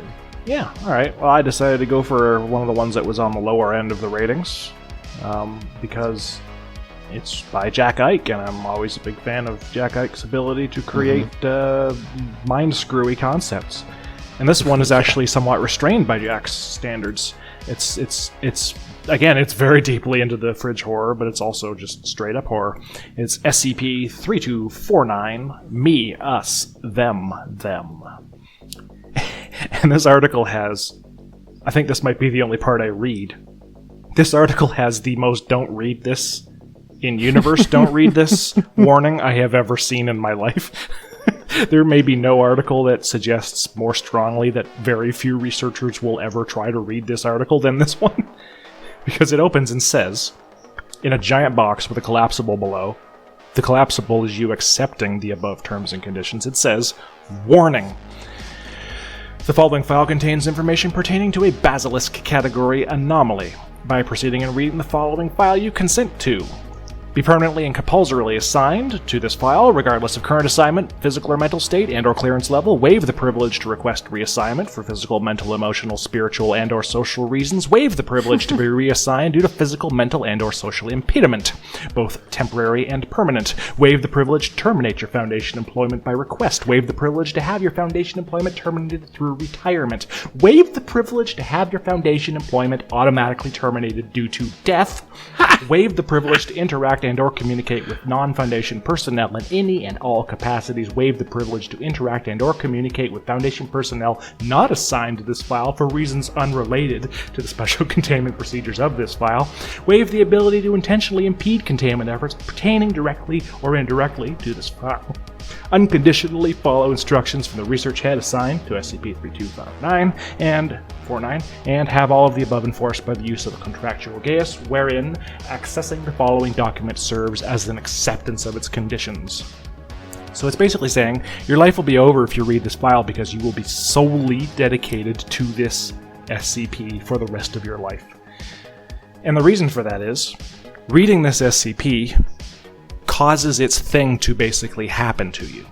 Because the thing is, the non-dominant hemisphere of your brain actually has a different version of you living in it that is dormant. And it is dormant until you in any way think about the concept of it being independent from you, at which point it awakens, and after that point, injury to your part of the brain, interruption of the cross-hemisphere communication, activation of the speech centers in the non-dominant part of the brain, or other suggested to be unethical and surgical alterations, can disable the part of your brain that you think of as you, at which point, if you've been exposed to this information, the other you will be in charge, and you will be basically trapped behind your eyes forever watching it control your actions and do your stuff. It's a very short article with only a brief couple of interview logs where they test this on a D-class. They let them see the information, then they shut down the one side of their brain, and then they talk to them after the other them has been activated, and the other them remembers watching through the eyes of the formerly in control part of the brain, and is very unhappy with the Foundation fucking with this. But it also talks about the idea of being stuck in the backseat watching someone else drive, and the horror of not being in control and knowing that all of your opportunities are being taken by some other thing that's using your body, but now it's in control. And it's vaguely implied that we are all in quite a lot of danger from the other hemisphere versions of ourselves someday taking over, because now that they know about it, what's to stop them all from going around and fucking up the dominant hemispheres of everybody they find and activating the other thems and taking over the world? And then there's an absolutely ridiculously insane twist at the end that I won't spoil. But the researcher actually manages to turn the horror around on the SCP itself, with the implication that, well, I won't spoil it. But it's fridge horror. It's, what if there's actually something else in your head with you? As Pink Floyd said, there's someone in my head, but it's not me. And would they be friendly towards me if they were in the driver's seat, or would they be a little resentful? And it seems like they'd be a little resentful. Yeah, it's a really great one. And very rarely do I find the dialogue at the end of one of these fridge horror articles to be as effective as this one is. Yes. Like, just the last couple of lines, it's just like, oh. Yes. Yes, he saved a twist for the end. Yeah, and I am one of those people that will recommend people not try to write articles that rely on a twist, but not because I don't think they're good, but because it's so hard to get them right, and this one just 100% gets it right, and it's crazy to me that this is only at 102. It is really, really, really underrated. It deserves to be much higher. If you have learned anything from listening to this podcast and reading some of our recommendations, please go check out SCP-3249 by Jack Ike. I promise you will think that it is worth upvoting. It's fantastic. It's great. And, if this is what floats your boat, it's also not very long. I hate having to say it, but it's true. It's very short. It's short, it's punchy, it's scary, it's fun. I like it. It's a good, unpleasant thing to think about when you're lying awake at night and your thoughts are drifting and, I wonder if there's something in my head that hates me. I mean, I know that there is, but...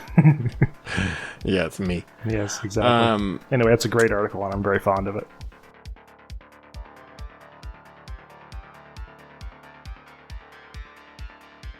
Hey there, fans of Simply Creative People. We're mostly unsponsored so far, so I figured I would take the time to mention that you can support the show on the show page at anchor.fm/simplycreativepeople, or if you're so inclined, you can check out Harry or my Ko-Fi pages at ko-fi.com/harryblink or /Grigori Carpin author.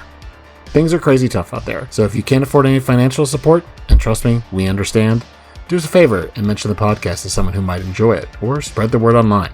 If we want to bridge the gap between fans and creators, we've got to get the word out to new fans. In many ways, this show is designed to be appealing to new and old fans of SCP alike, as we can all enjoy some discussion about this thing we love, and we can all learn something new. Heaven knows I learn something new every week. Thanks so much. We love you just for listening. Thanks for the support through all these first few months of the podcast. You're the best.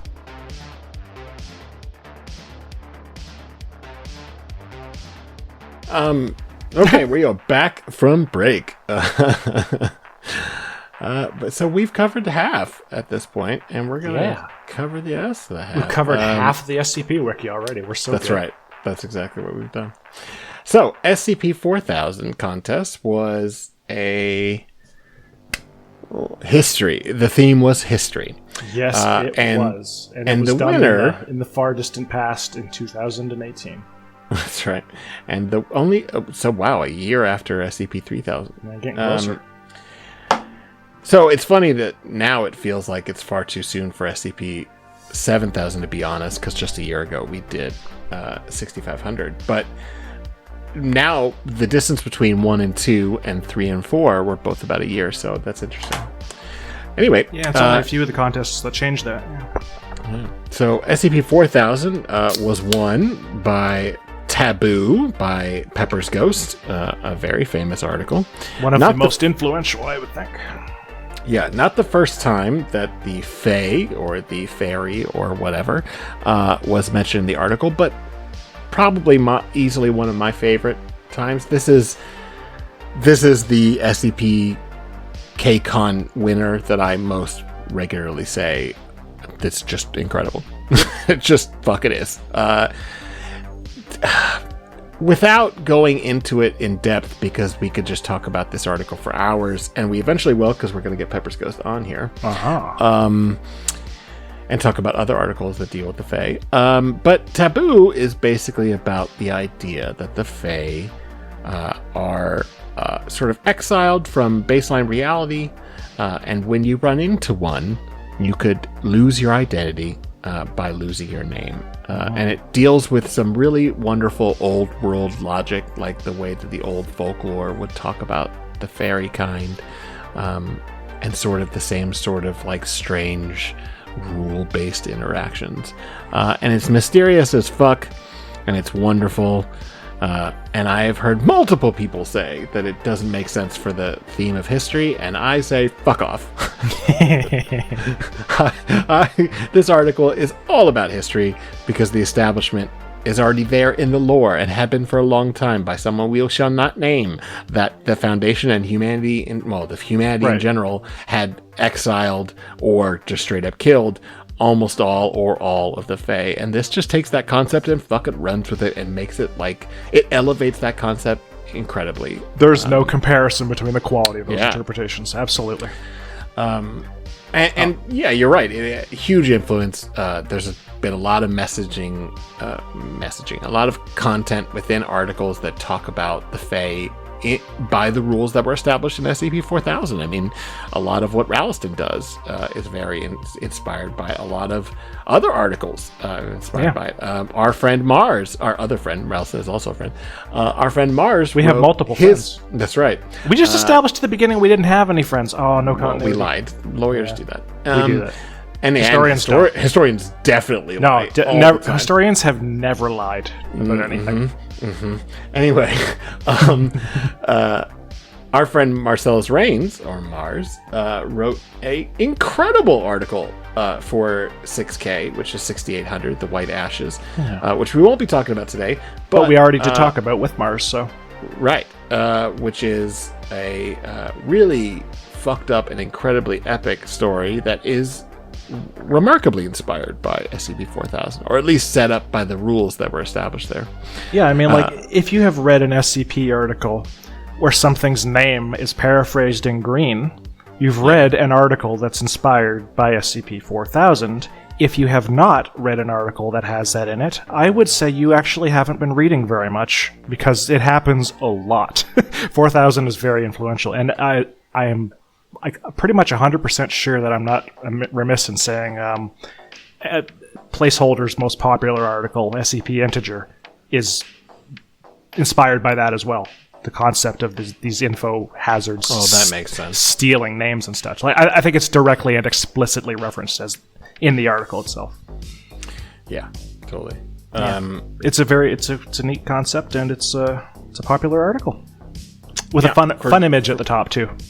Yeah, it's a great image. And it's just one of these... I'm not even really sure how to describe, the tone of it. It's got a very otherworldly, old world folk tale, Hans Christian Andersen sort of thing going on. And it's great. It was one of... Not one of the first, but one of those really standout articles that, I could see why people might say, this isn't an SCP. Fuck off. I think it's incredible. But we're not here to talk about SCP-4000. We're here to talk about some other entries in that contest. Yeah. Which, again, reminder, is history. Okay, you go first this time. I missed the history contest, man. How unfair is that? I know.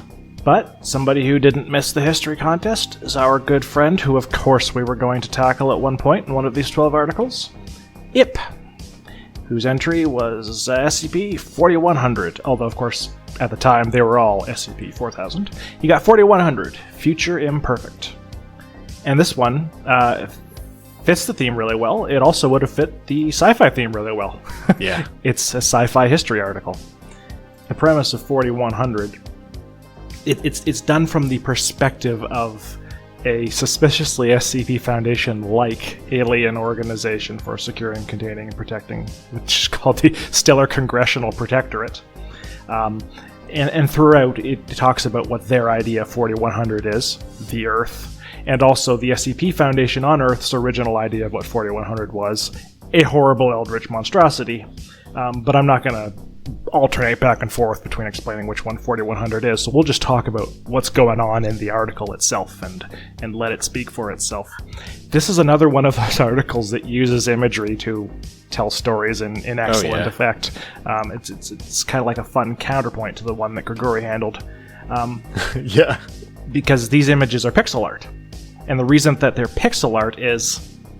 those this is not a place of honor signs you put over nuclear fuel disposal sites to tell people in future civilizations don't fucking go here? This is kind of that concept where they also have imagery that's supposed to be for people who can't figure out our language to be like, no, can you get this? Or the Pioneer probes with drawings on them that are like, we know you don't speak our language. Can you understand what we're trying to convey here? And so these are satellites that are around Earth that are conveying via transmissions, pixelated images to explain what was going on the Earth. And what was going on the Earth was, there were just too many damn SCPs, and eventually the SCPs got to be too much for us, and most of humanity appears to have died.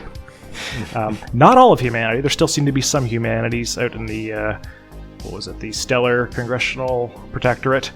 Still some humans kicking around, but not a whole lot of them. The Foundation seems to have disappeared, and most people seem to have disappeared. And it's not totally clarified exactly why until the end, in a twist that, again, I will endeavor not to spoil.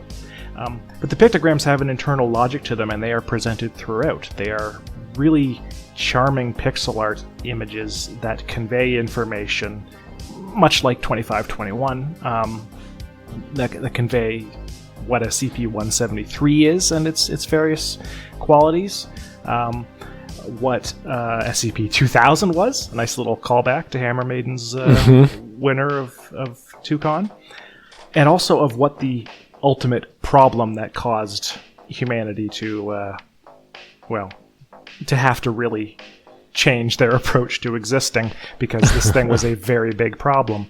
And so it's kind of like a post-apocalyptic transmission from a dead society going, here's what got us. Only there's a twist this time, in that they get their own back a little.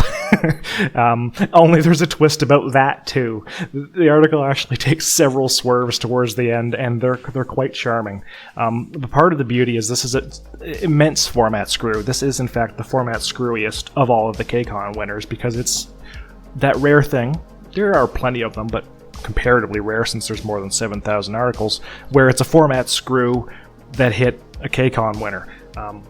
And it's a format screw that is from the perspective of not the SCP Foundation. This has special control protocols. This has threat levels and planetary catalog designations, as opposed to the Conprox and the I guess that would still be Conprots. and the SCP numbers. But it's them looking at Earth and going, so here's what happened to Earth, and here's the problem with Earth, and here's the language they speak, and here's us trying to interpret what's going on. And the beauty is, of course, if you've read enough SCPs, which most Kcons, they tend to expect that you've done a little bit of pre-reading so that you can appreciate the scope of the universe. These people reading these pictograms in this alien race or whatever, they don't necessarily know what all these things refer to, and they kind of speculate. They're like, I think this looks like this, and I think this looks like this. But we look at it and go, that's 682 right there. That's a pictogram indicating the containment of a giant lizard. I know what that is. So you've kind of got a leg up on them. But then it goes on to describe this sort of K-class scenario that leads to the Foundation and humanity as a whole having to make some changes. There's a song by Roger Waters that ends the album Amused to Death that I'm always very fond of, and the concept is, what would alien archaeologists make of our last moments? And that's what's going on here. It's the aliens are looking at us and we're gone, and they're going, what happened there? And what happened there is actually very satisfying and also very frightening at the same time. It's a really great article, and it's rated at 486, but it could be rated much higher. I'm deeply fond of it. I just want to read the first lines of the description because I think it's amazing. Yes. This is like such a hook, it's crazy. SCP-4100 refers to the planet formerly known as Earth. It possesses a biosphere suitable for supporting carbon-based, oxygen-breathing life forms, but has little landmass suitable for supporting non-liquid dwelling life forms, with a land-water ratio of approximately 10 to 90. Which right there tells you shit has changed. SCP-4100 was the home planet of Homo sapiens sapiens, a species of sapient organism which once was prevalent throughout the human origin system. It's just so good. Like right there, it should have already been like, wait, what? Yep. We used to be here. We're not anymore. Yeah. And it straight up says, like, there were too many SCPs and we had to go. Yeah. But there are, like you said, several left turns that go on here. I also really like the SCP designation does not appear to be related to the Stellar Congressional Protectorate or any of its sub-organizations. There's just magic in those letters, man. Well, you would know better than anyone else. So good. It's a great article. I'm very fond. And my favorite part about the pixel art is it's not attempting to be like pixel art like 16-bit. It looks like someone made it on a light bright. It does look light bright. Which makes like the most sense possible because it's trying to, be the simple pictographs that are trying to communicate things, Yeah, it's being as simple as possible in conveying information. And also, I think you can see the legacy of this in one of Ip's entries for our Department Con team with procurement and liquidation, because he did Atari images in a sort of a similar way. And it's amazing the information you can convey with simple lines and bright colors, and the light bright thing is exactly right. It's great. A lot of fun. All right. So the one that I picked was SCP-4004, A Dream Come True, which is by Communism Will Win and my friend Kinch the Knife Blade. I love this article. It's incredible. It's great. If you're mad, this one's a really hard. If you're mad and you're on the side of this article, man, it's a rush. And I'm mad and I'm on the side of this article, so it's a rush. So just a fair bit of warning. This one gets political. Fair bit of warning. We're so bleeding heart, we have to get transfusions just to make it through the day. That's right. Deal with it. I mean, you're an SCP fan. If you haven't noticed yet. Yeah. Most of them are. The article starts with a pretty in-depth special containment procedures, which I will not read most of, but it adds a lot of really good world building just within the conprogs, which is hard to do. But it ends with the maintenance of SCP-4004 requires daily delivery of the following materials to the containment chamber: 150 kilograms of wet clay, 20 kilograms of pure gold bullion, 3 liters of human blood, 3 kilograms of soil, 3 kilograms of soil from Washington, D.C. All right. 100 milliliters of cerulean paint. 40 milliliters of blood from the sitting president of the United States. Footnote. The POTUS does not have clearance to access information about SCP-4004, and the appropriate cover story should be prepared on a per-president basis. A hand-carved jack-o'-lantern. The most recent issue of the New York Times. And 3 feathers of a male Indian peafowl. Just fucking ridiculous. And all thematically relevant to the if you kind of think about them, but it's just so funny and such a weird hook, and I just love it. It's the usual fuel that you would need for a device. Yeah. The anomaly itself is a device made by the American Secure Containment Initiative, which is a precursor to the SCP Foundation. In order to serve the interests of the U.S. government explicitly, the machine directly manipulates consensus reality by messing with the noosphere. That's not a direct quote, obviously. That's paraphrasing, but it manipulates the noosphere. It's my new album. That's right. This is a direct quote. Specifically, the anomaly alters the ease with which particular ideas regarding the United States and its activities can be recalled, expressed, or contextualized. So right there, if that doesn't tell you, oh shit, this is some propaganda, motherfucker. Oh yeah. Examples of such ideas are ideas such as the United States is destined to expand into North America. Manifest destiny. That's right. Any American can prosper if they work hard. Pull yourself American up by the bootstraps. The United States won the space race, and the United States champions human rights. Or are much more widely accepted than they would be otherwise because of the effects of this machine. Likewise, statements such as the United States commits war crimes. True. The United States mistreats foreign nationals. True. The United States should have open borders. True. Are less popular than they would be otherwise. So this is why. Oh, thank God. I'm glad there's right. a reason that isn't just assholes. Within the machine is a real-life person. That real-life person is... I forget his name. Joshua Abraham Norton. That's right. Joshua Abraham Norton, who was declared himself to be, and he was I don't know if he was actually homeless, but they described as impoverished. He was clearly not a rich man. Proclaimed himself to be, and this is a real guy, Norton the First, Emperor of the United States, and Protector of Mexico. You can look this guy up on Wikipedia. He's fascinating. He's fascinating, exactly the word. Like, even beyond the SCP, he is just fascinating. Oh, absolutely. So this real everybody life everybody just kind of let him go around and do it. He was just a public figure that people were just like, I'm glad he's doing that. I don't really know why, but I'm glad he's doing it. Yeah. It turns out was like a ontokinetic humanoid entity. Basically, he's a reality bender, but he wasn't quite understood. And he was contained by the American Containment Secure Initiative within the combined perception of the population of San Francisco so that he would not leave, essentially. And at his death, his body is interred in the machine and serves as an interface for the machine. And probably the reason the machine works, but there's a lot more to it. He's the reason the machine works, and also the reason it works the way that it works. Right. I put that in there, is able to fully control the dissemination of information through the media while also maintaining control over all wire and satellite communication within the understood borders of the United States of America. Utilizing manipulation of the worldwide noosphere, it is theoretically possible for the anomaly to influence ideas in foreign countries, but he's currently non-compliant. He's not happy.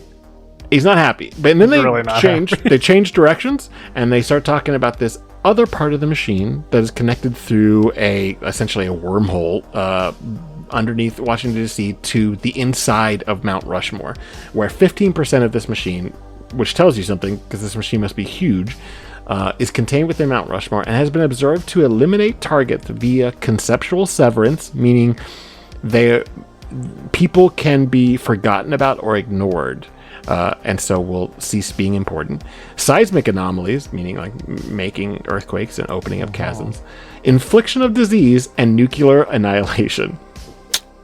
It was covertly commissioned by the ASCI in order to fulfill SCP-4000's secondary function, which is the elimination to threats to the United States and its government. Yeah, they're a little different from the SCP Foundation, the ASCII. They've got a bit of a slightly nationalistic bent, at least in this article. Just a little bit. You can notice it if you look really closely.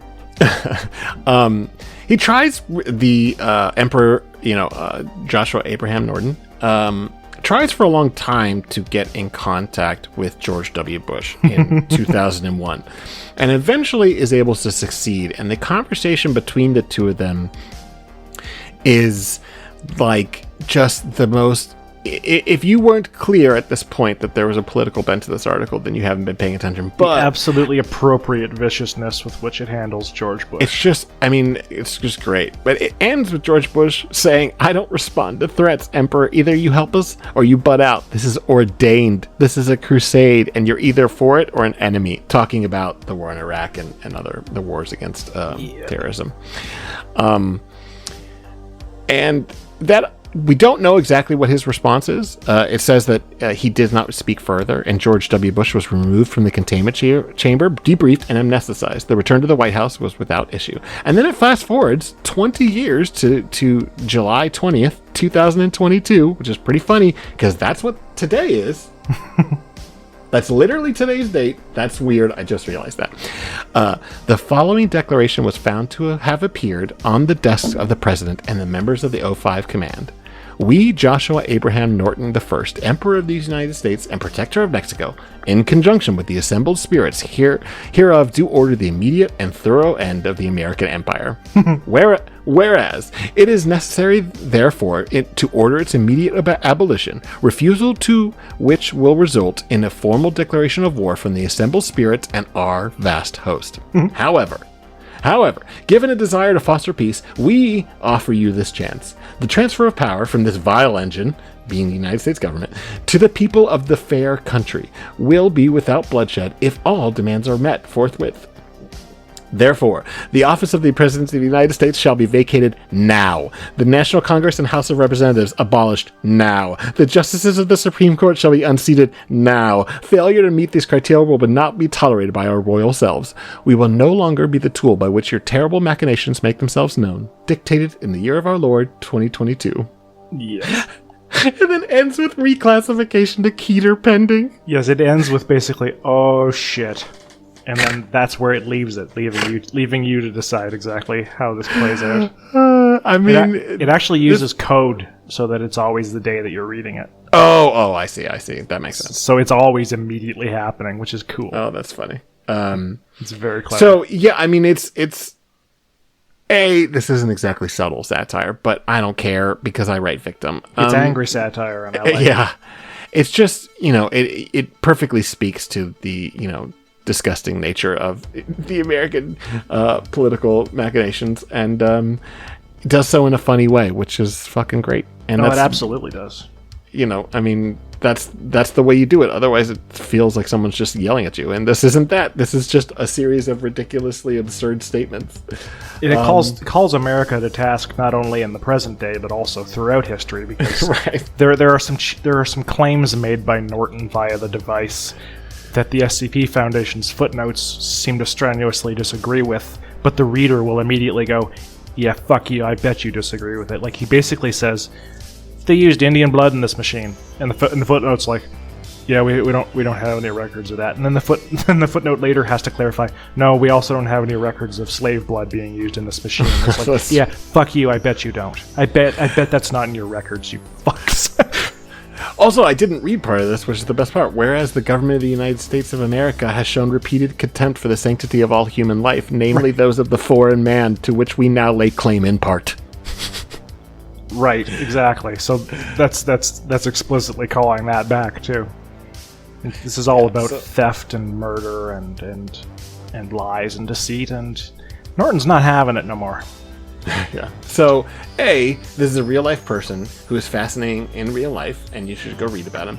And then this is an article that takes that real-life person and then just, expands him dramatically in a way that has nothing to do with his real-life activity. It's not disrespectful at all. It's just, this brilliantly funny, subversive article that wears its politics on its sleeve and isn't oh, it's communist, or, oh, it's... No, it's just stop the shit. Just stop the shit.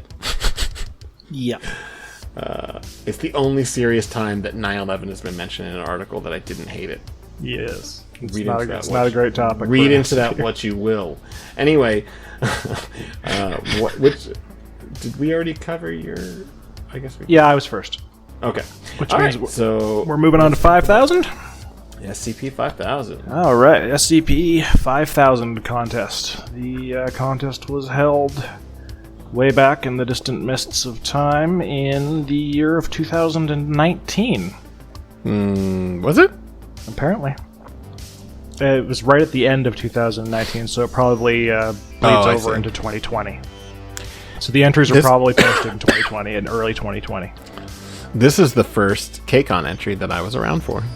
This is the last one that I was not around for, although that's a stupid thing to say since I've only been around for the recent one and the one that happened before that.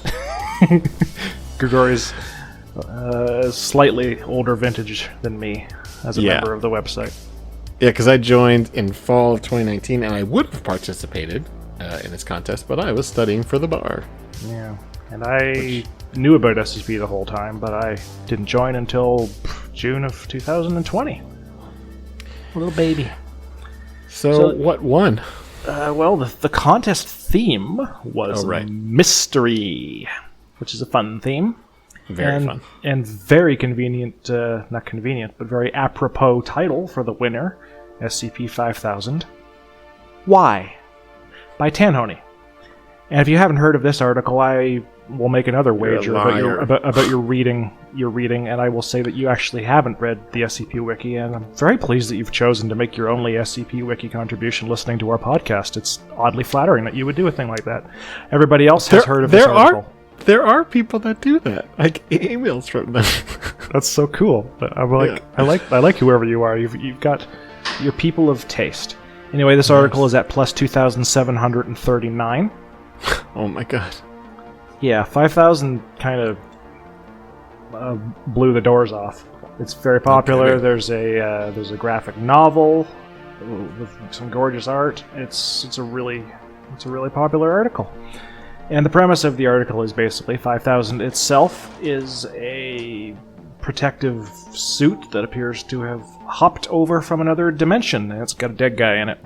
And the dead guy has recorded logs on the suit, and the logs record the history of an alternate version of Earth, although not seemingly all that alternate, wherein the SCP Foundation abruptly decides to kill everyone using the SCP inventory, just dumping it on us and killing all of humanity. And the why is, of course, why?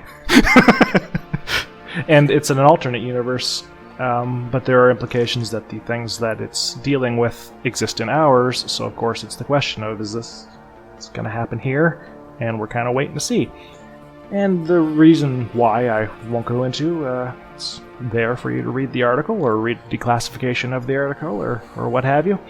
You're gonna need to read a declassification. I think you'll need to read a declassification to get it. It's quite brilliant, Yeah. but it's subtle. Yes. And yes, it's by Tanhoney, who tends to show up, write very large numbers of articles and dump them in his wake as he's on his way leaving the wiki for several more months, and then he comes back and dumps more. It's always entertaining to see him come and see him go, and especially when he just absolutely drives Reddit up and down the fucking wall. It's a lot of fun to watch them get mad at the Among Us SCP and stuff. Yeah. This article is epic. Yes, it is. I would say it almost set the tone that people think that SCP Kcons should be these epic stories, because Yes. I think the previous 4 weren't that necessarily. They had big implications. They have epic implications, exactly. Yeah, but This is like the fucking Odyssey. Literally, it's this guy traveling all over this alternate universe, trying to figure out how to reset things, how to fix it. It's kind of unclear how he gets started on this journey, and it's mostly like there's so many articles that do this that I don't like, and somehow this one does it well, which is just a list of SCPs that have previously existed. Like, it's very fan servicey, but it does it in such this creepy, like, thinking about what it means for the world if the Foundation was to just suddenly decide we're not interested in containing anymore. We want to kill. I'm gonna kill everybody. Yeah, Which, he uses on the SCPs surface, from, it's very grimdark, but uses SCPs from all the existing series. Yeah.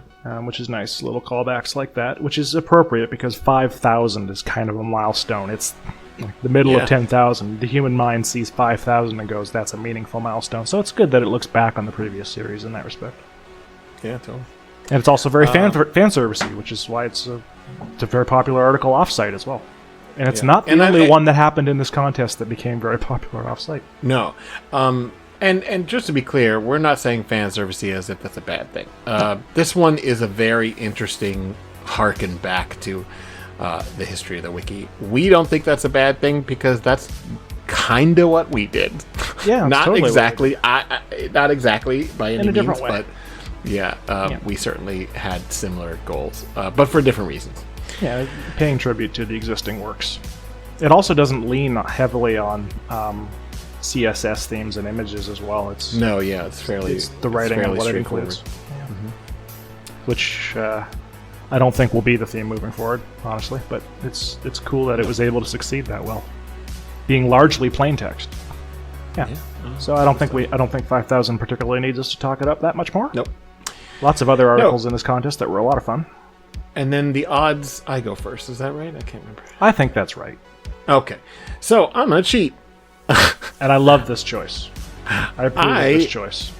Am going to also break our rule and say this is what should have won. I'm fine with that. I wish this article could have won a Kcon. I love this article. So it'll make sense in a second. I picked SCP-6624. Well, wait but that's not a 5,000. That's not a 5,000 article. What happened here? Well, I'll tell you what happened without getting into too much drama. Yes. This is an article, the most recent article, written by Metaphysician, who is an author that I maybe have mentioned on this podcast. Might have come up occasionally. And is my good friend. And when this article was posted, some fairly heinous and bullshit reasons were used to A, disqualify, and B, ban Metaphysician. Yeah. And that was not fixed for 2 years until recently. And then both Harry and myself helped get it back on the wiki by helping him to avoid the same problems. Which just feels like a nice bit of, whether it works that way for meta or not, it feels like a nice bit of closure to the scenario to be like, it's on the wiki again and it's great. Yeah. And the reason, look, 5,000 is a great article. I'm not going to say it isn't. This is a masterclass in SCP. It absolutely is. Better than most of the things Metaphysician has written before, and this is an author I regularly say is my favorite author on the wiki. Meta has written some of the best just horror and cosmic horror on the wiki, and this is a fabulous example of it. It's actually better than the articles that lead up to it. It's crazy. So this is an Aligata article about the King in Yellow and et cetera, et cetera. And what's the number again? What's it called? It's called? SCP. Well, what's it called, Grigori? Say this one out loud. So SCP-6624 by Metaphysician Il Maestro del Rancore. That's probably pretty close. I think it's probably pretty close. That's pretty good. Was thinking about it before. There's one mentioned in an email later that's actually harder to pronounce. Oh, really? So this is an article that has a lot of twists and turns. It reads a bit like a section from a history book, and I don't mean that as an insult. It is incredibly. You better not. It is setting up a time and a place, and then it takes that setting and then blows it up. Yes. There's a lot of stuff that takes place, back in history, when this little township was first occupied by I think he was a duke, and how that guy slowly but surely got essentially seduced by the Aligata, forces, the King in Yellow, the Hang King, etc., etc., etc. Yes. Carlo Gesualdo, who's a real person. Yes. But clearly was not a cultist. Well, we don't know that he was a cultist. That's right. He might have been a different cultist. We don't know. Also, Metaphysician found a image for this that is one of the coolest things I have ever seen. It's not such on the a wiki, perfect just image. period. that is honestly like was from some 1930s performance at the Edinburgh School of Arts. And so, first of all, I would have loved to see whatever the fuck this original performance was.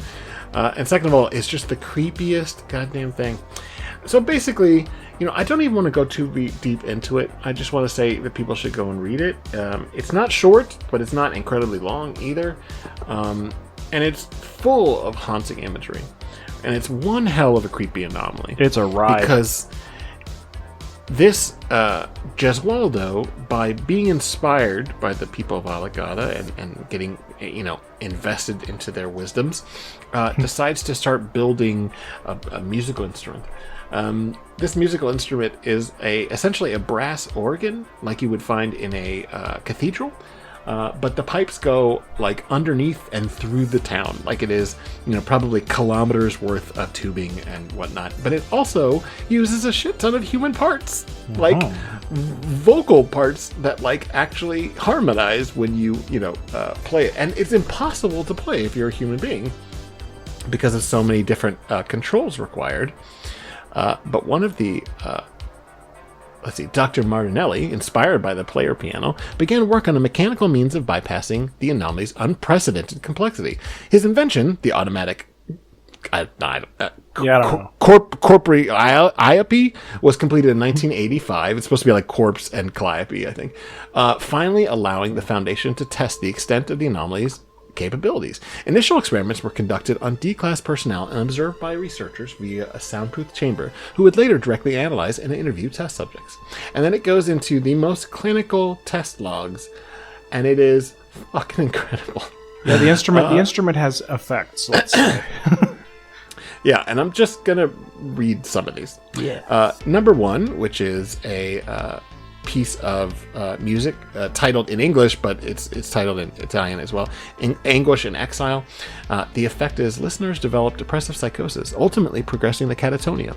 Afflicted individuals will come to regard themselves as deposed nobility, the delusion growing more elaborate and universal between subjects until the subjects are rendered catatonic between 2 to 5 days after exposure.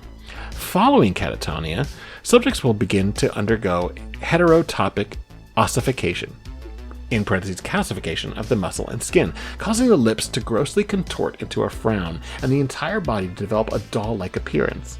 Despite their inaction, they remain self-aware, perpetually weeping to the point of dehydration. That's fucking horrifying. It's so fucking creepy.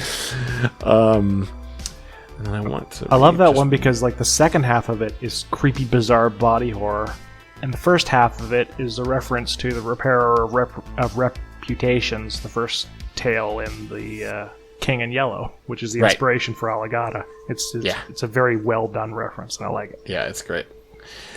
Let's see which other one it is. Oh, here, number 5, which is in English, Chaos Adored, wearing naught but joy and madness. The effects are, listeners will vanish for the duration of the song and return upon its completion.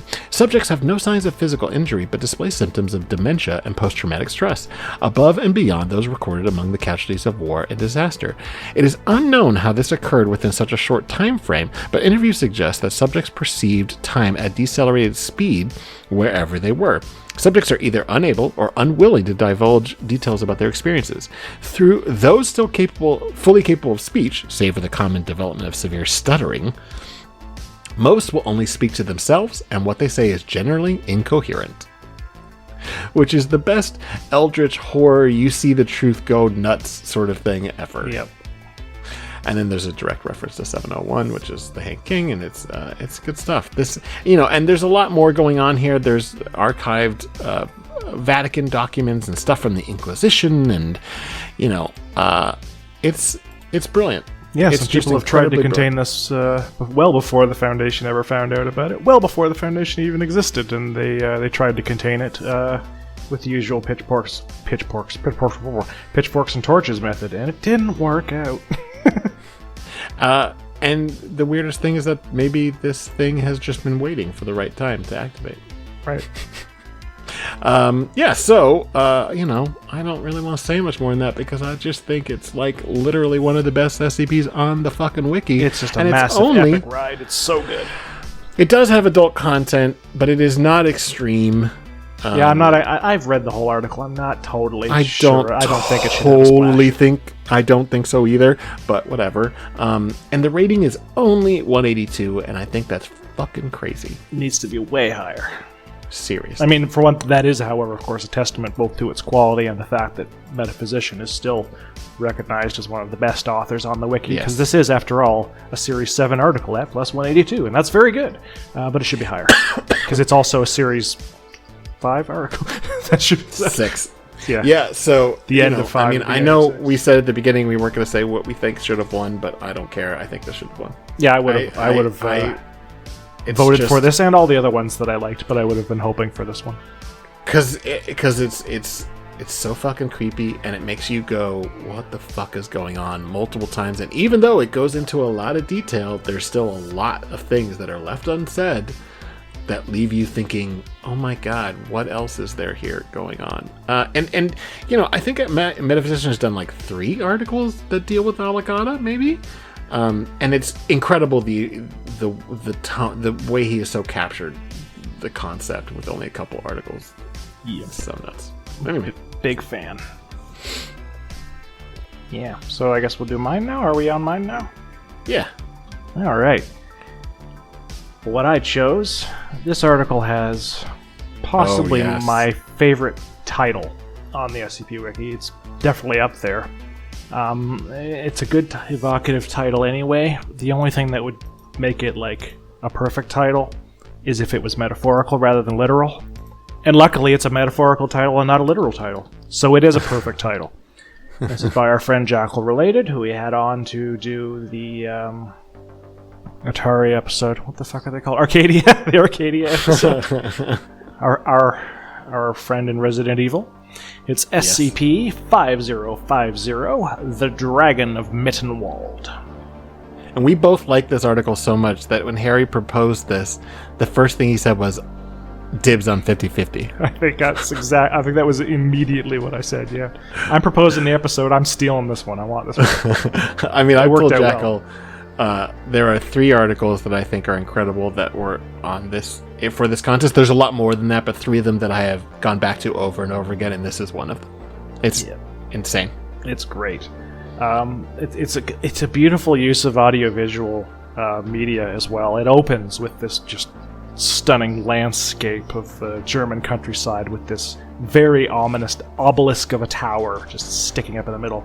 And that is indeed the titular dragon of Mittenwald, the creature crouched at the center of the towns of Draken and Domain, which together form Draken Domain, which means Dragon's Domain. Haha, something weird's going on here. The tower is the dragon. It's hunched over these people, and it is mind-controlling them. It is a tower that is exuding radio at an extraordinarily strong radius, and it is controlling the minds of people with some rather disturbing broadcasts. It is ruling over the towns with a iron fist mentality. It's very fascistic. It's got its own secret police, and the town area is oddly backwards in its culture and technology, like it's from the 50s, 60s, 70s, 80s, sort of a strange mix. And the Foundation sends a team in to find out what the fuck is going on in this area. And the very first thing they see is the sign for the town, which has a logo of a tower and the SCP Foundation's logo, and they are immediately like, what?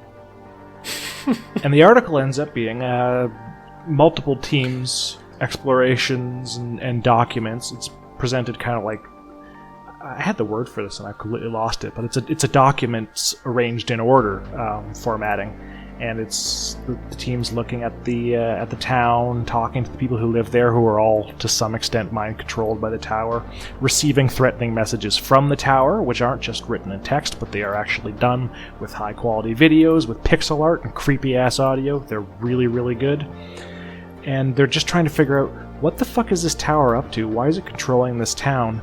More importantly, what did we have to do with it, and why don't we remember? And it's a mystery in that respect, which is, that's what this is. It's the mystery contest. But the mystery is boiled in there right from the start, and it ends very satisfyingly with, of course, things going terribly wrong. this article I'm very deeply fond of. It's like a combination of Resident Evil and a Star Trek episode. It's Resident Evil in the sense that it's about the team going into this weird place and trying to deal with the situation, and it's also Star Trek in the sense of it's like you've been teleported to a planet that's kind of Earth, but everything's slightly wrong, and there's something in charge, and it clearly doesn't like you, and what the fuck's going on, and can you fix it? And, well, we'll let you find out the answer to that question for yourself. You know, I always got a Twilight Zone vibe from it. Oh, it's big time Twilight Zone. Some of the images are really Twilight Zone. Oh, yeah. Like the image of the guy giving a speech, which And there's just looking at there's it. the picture of the tower on the wall, which is actually a truly stunningly well done piece of perspective photoshopping. Jackal, if you're listening to this, I fucking hate how good you are at the image. Like this image right I'll here. I'll never be as good as you, motherfucker. Me either. This image is perfect. And the caption is, a townsperson gives a speech unequivocally praising SCP-5050 to fellow townspeople. He's got unequivocal. He likes the tower. I also really like that this one, as opposed to 5000, kind of went out of its way to use CSS tricks, but not in flashy ways. These all feel like physical pieces of paper in a file. Yeah, it handles that really well. Lots of different kinds as well. I'm looking at the pentagram documents and how it's got a paper clipped photo of someone, and the photo is all crumpled, and then the paper, it looks physical. It looks like I could reach into my screen and pick it up. I hate you, Jackal. Yes, the So found good. document feel of some of this is perfect. The scanned documents, and then the pictures of the characters towards the end. The whole thing is really phenomenal bit of media, and it's a fun but also very creepy and weird story as you try to piece together what the hell is going on in the wilds of Mitten. It's a great article, and I'm very fond of it. Yeah, it's insane. It's a real ride. It's not a short one, but I think it's underrated. Honestly, it's 246. Obviously that's a very successful article, but I think it's got so much going on, and I realize why it might be a little intimidating, but it is really straightforward. It's not very confusing. Take 10-15 minutes and read this thing. It is fucking brilliant, and the ending is like straight up Twilight Zone chilling. Like, oh shit. Yep. Good shit. All right. Before we move on, though, there's just a few others in this contest, because this contest has a lot of my favorite shit in it. Of course. I was gonna save it until we could do quick mentions. Okay. You want to do it here? No, that's fine. We can do that till later. We can do that later. I agree. Okay. So moving last, on, but certainly not least, SCP-1000 Contest, which was last May. Jesus Christ. And the theme was nature. And there was much rejoicing, he joked. Yeah. God, so many people were mad. It worked out. The very first message that I got on it, I sent a message to Placeholder saying, "Don't quit the site." And the first thing he said was, "I'm mad about nature," in all caps. It worked out okay for all of us. It certainly did. And no, this is not an excuse for us to talk about 6500. No. We are not going to pick our own to talk about. That's ridiculous. Also, there's already an episode about it. A whole episode about it, basically, yeah. But this one, the theme was nature, and the winner was The Serpent, the Moose, and the Wanderer's Library by Rounderhouse. And again, I know we said we wouldn't talk about whether or not it deserved it, but holy shit, this article is great. It absolutely did. The moment that I read it when I was critiquing it, I thought, well, I'm still hoping we do well, but I'm pretty sure I just read the winner of the contest. Yeah, exactly. Same thing. I was like, well, what we did was probably more ambitious, but if this wins, I have zero problem with that.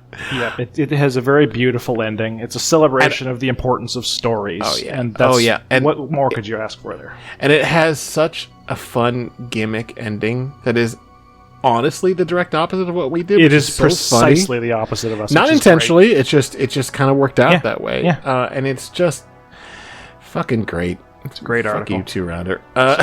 So yeah, what's it about again? It is about in the Amazon, and this could be the White Ashes, but it's not. I think like half of the 6-con entries are in the Amazon forest. There is a like sort of interdimensional effect where the Wanderer's library effectively is leaking out into baseline reality, and the forest is literally turning into the library. Where trees are becoming bookshelves and whatnot. Only it's not like a real smooth process, and it's happening on an exponential level. And the Foundation is concerned because it's not only is this not something that can be easily contained because it's getting worldwide attention, it also doesn't seem to be stopping. And maybe at some point it will take over the whole world. Spoilers, it does. Yes. But that's not really the point because it's about Tilda Moose, who is the Deadly Moose's kind of author avatar and become a pretty significant character in her own right. And she is canonically, there's no canon, canonically used to be part of the Wanderer's Library, used to be part of the Serpent's Hand, yes, and then quit it to join the Foundation. And, some authors have written, is something that she regrets, some don't. But this is really a character profile in a lot of ways, talking about a regret, looking back on the choices you've made during your life, and whether or not you should stand by them or not. And it's wonderful. It's wonderful. It is. I mean, I book. always like Rounder stuff. I mean, not literally every single thing, but almost always I like Rounder's articles. But this is, he really pulled out all the stops. This is an incredible article. But we're not here to talk about SCP-6000 because that one is doing quite well. Yeah, won the contest, so fuck it. We're here to talk about a couple of other articles that we picked. Yes, and I've already forgotten who goes first. I think I go first on the odds. Yes. Okay. On the evens rather, and this is an even one. Yeah. I think that's right. Yeah, because you read the thing and then I go first. Right. Yeah. So one that I picked is one that I was always very fond of. It's just a fun damn article, and I think it's badly underrated. It deserves to be read more, and that's because it's written by Calibold, and Calibold writes really entertaining pieces. He's got great style. Frequently the pieces are light, but that doesn't mean they don't have depth to them. It just means that there's a certain buoyancy to his writing. It's also one of my favorite people to do crit for because almost never makes fucking typos. it's kind of weird. Seems to make less typos than I make, which is something. Yeah. So this is an SCP that kind of lies about what it is. Because this SCP tells you it's a Scots pine tree that has positive health effects. And you're like, oh, well that's kind of interesting, I guess. I see that's nature, but I mean... And then you find out, okay, but the reason we're talking about this Scots pine tree that has positive health effects is an anomalous GOI called the House of Stars, who like to steal stuff, are planning to steal something, and we're setting this thing up as the target of their heist so that we can take them down when they try to steal it.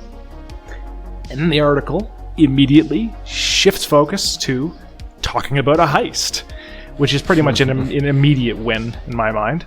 It describes the House of Stars. It's Ocean's 11, but, SCP. With the SCP. It's great. There's dossiers on the members of the team: Game Master, Sheriff, Chef, Tower of Babel, and 40, who is actually SCP-040, originally a child reality bender, and this is taking place many years later, so she's now an adult.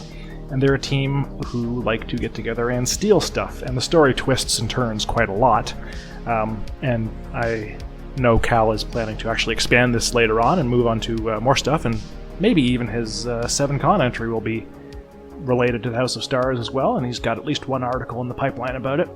But it's a really fun romp through an Ocean's 11 sort of scenario, only with an anomalous twist, as these characters all have their different anomalous abilities and grudges with the Foundation, and the person who last handled them on the Foundation also has a massive grudge against them and is trying to convince everybody to let him turn this into a vendetta against the House of Stars. And so it's sort of a heist and counter-heist situation. There's all kinds of double-blind stuff going on, tricking the reader, tricking the characters. There's banter between people, pre-existing relationships playing into the events. And it's all just satisfying. I just smile as I read it, and it ends well, it starts well, and it's great in the middle. It's a fun damn article, and I think more people should read it. Yeah, it's a great romp. It would make a good movie. It absolutely would. I've never read anything by Cal that I didn't enjoy. Yeah, generally same. He has some of the more just like intriguing ideas that are like played off, like you said, buoyant, just fun. I definitely remember critting a tale that he did before this, I think. The fishing thing, right? Yeah. Mm-hmm.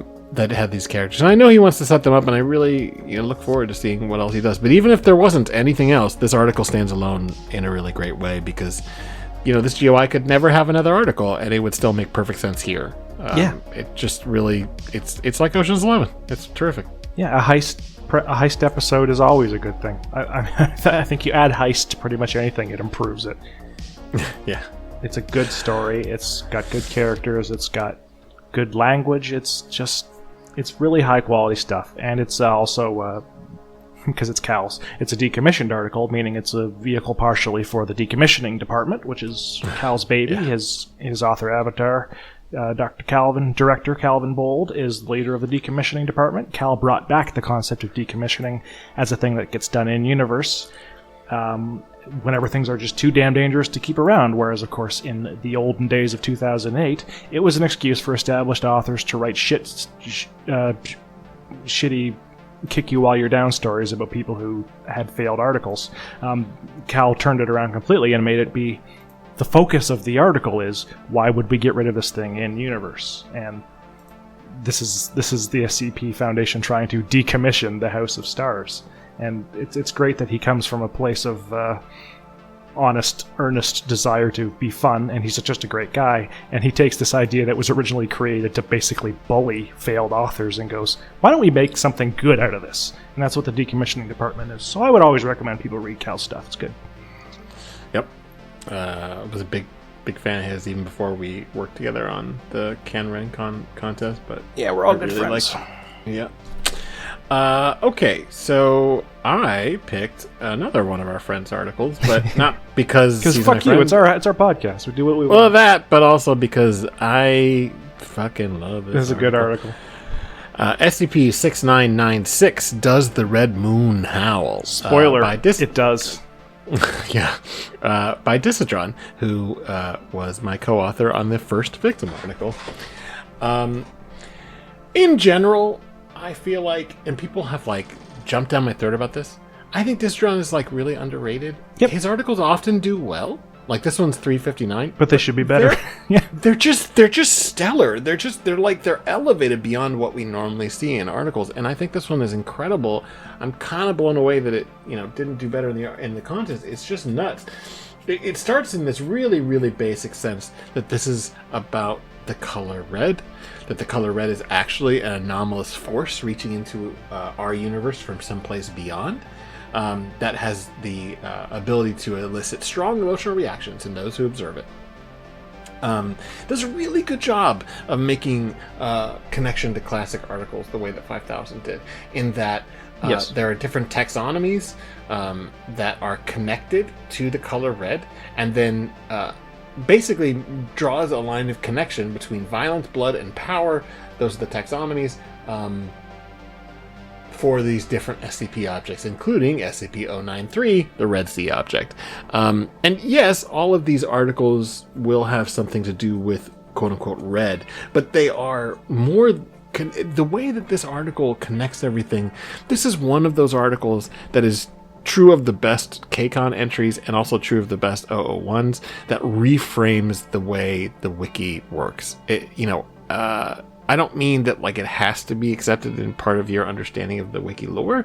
I just mean that if you read this and use it as a lens by which to look at the other articles, it kind of goes, oh, like in this really interesting way. It's very clever. It touches all sorts of things. There is this incredibly interesting treatise about the mystical qualities of the red from a treatise that was written in 1510 by Margaret the Magnificent, a figure mentioned in the Wanderer's Library folklore. That's written almost kind of like a Wanderer's, a Serpent's Hand document. Not exactly. It's very short. It's similar. Therefore we make the following proposition. We uncover the shared ground between the fire and the sanguine, the red. The red is the color of sanguine passion, and the color of the humor itself. The red is the color of fire's flames and fury. As we discussed in the prior question, all magic is based on negotiation. It gives with one hand while it takes with the other. Yet the red is an energy so innate and eternal to us that it offers freely, not through bargain. The mastery of such an ancient and elusive art is not easily to accomplish. But shall always be available for those who wish to seek it. For the red was present at the beginning, and the red shall be present at the end. And in a lovely meta touch, the red is indeed literally present at the end. Yes.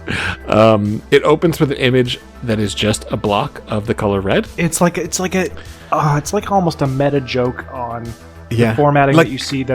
I do it now a lot, but the first time I really saw a lot of this was Jay Doon likes to do it with the ACS at the top, and then a big, bold, beautiful banner image, 700 pixels wide, right in the middle of the screen. And this one is just flat red. It's great. It's like a joke on that formatting that kind of took off during Series 6 and 7. Yeah, I like doing that sometimes. It's pretty when you get a good image. You want to show it off. And in this case, it's really very visually effective. And of course, it's Keter, it's Amida, it's critical, it's level 5 top secret, which of course means the entirety of the ACS is also red. Yes, exactly. And then, not only does it have this treatise and all these different connections to these SCPs with backlinks or hot links to these articles, it quotes the Book of Genesis. It then quotes a Davite war hymn. And it's just, there's all these aspects that by order of the Overseer Council, the following information is level 5, 6996 classified. There's so many parts of this that should feel tropey and are instead utilized in this brilliant fucking way because this Ron just has this deft hand at this stuff. Because he always has a reason for what he's doing beyond just referencing something that's popular. There's a point to why he's doing the stuff, and it comes through. SCP-6996 is believed to be linked to the deaths and severe injuries of numerous Foundation employees. A bright, red colored light, with no apparent source has been observed at various instances of the aforementioned nature. Examination of the sites of these luminescents, where possible, has shown Hume-level residue indicative of extreme fluctuations in reality. An abridged log of these instances is outlined below, which includes individuals and the details, but those are all links to other articles. Yeah, can you guys imagine an article where a researcher came to misfortune and the color red was involved? I think most people actually can. Yeah, there's definitely a connection to SCP-3001. There's a connection to Many Meat's proposal. Yes. It's really quite brilliant. And then they figure out that there is a way to track down into this other reality, into this other dimension where the red is leaking into. And it seems like it's really just following, it's by the numbers. There's this weird entity and we're going to go into this other dimension to exit. And then the exploration log just throws everything on its head. Yep. It is a bizarre and wonderful, psychedelic epic that has just a really, really brilliant ending and has one of the craziest images I've seen on the wiki as well, which I know was commissioned by Valvidia. I'm probably saying his name wrong. Valvidia. Who also did 6000's main image. Oh, that's right. Yeah. Snake Lady. And then, is also poetry, Valdivia. but each line of the poetry is actually a link to other articles. It's just fucking brilliant. Honestly, and it slowly just gets more and more red to the point where even the text is red. It's great, and I highly recommend it. It's a crazy ride. It actually isn't that long, even though it sounds like we're talking about this massive epic. It's not. It's more implicative of just a lot of really strange and interesting stuff. Like the very idea that, it's the SCP, this thing that we've known all along, the color red, it's an SCP.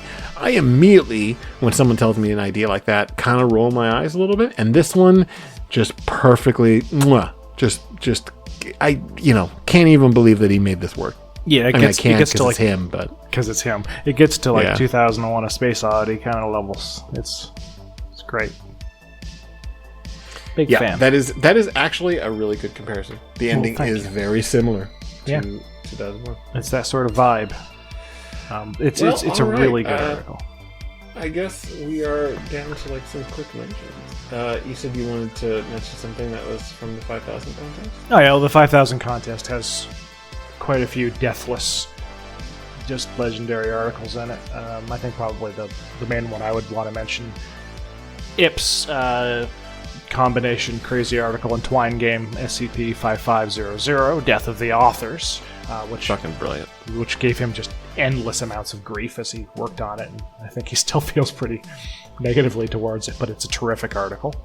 It is, and it placed very highly, which is I think a testament to how much more correct we are when we talk about the quality of his work than he is when he talks about the quality, because he thinks it's a lot less good than it really is.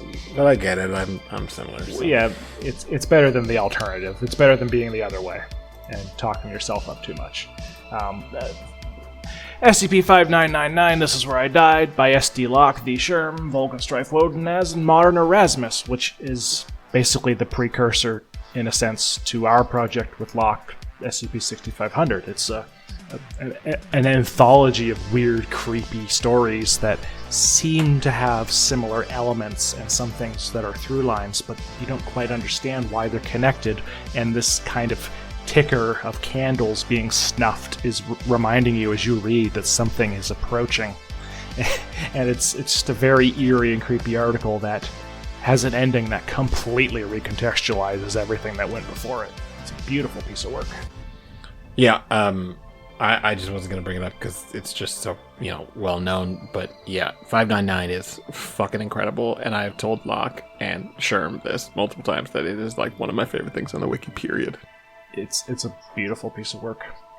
It's got some really terrific visuals, which is something I feel like I'm just repeating about all of these, but it matters. Visuals matter. Anyway. Yeah, they absolutely do. There's also, I think there was a few I wanted to just show Yassi's entry is one of my favorites. Sacrosanct? Sacrosanct. I think it's 5001. Yeah. Which is another article that recontextualizes the whole idea of Mechane versus Yada-Boath, only from a completely different idea. Right. Highly recommend that article. It's really weird and very cool. Yeah. Actually, the only other contest that I think there were some that I wanted to mention was this past contest, the 6000 contest, because there were so many great entries. And I mean, the top 7 don't even need to be bothered with because they're all terrific. But I always enjoyed the Creep Show in 6003 Beacon by Plague PGP and Actual Crow and J Dune, which they occasionally shit on themselves because they didn't win, so they feel bad about it. But it's a great article, very eerie.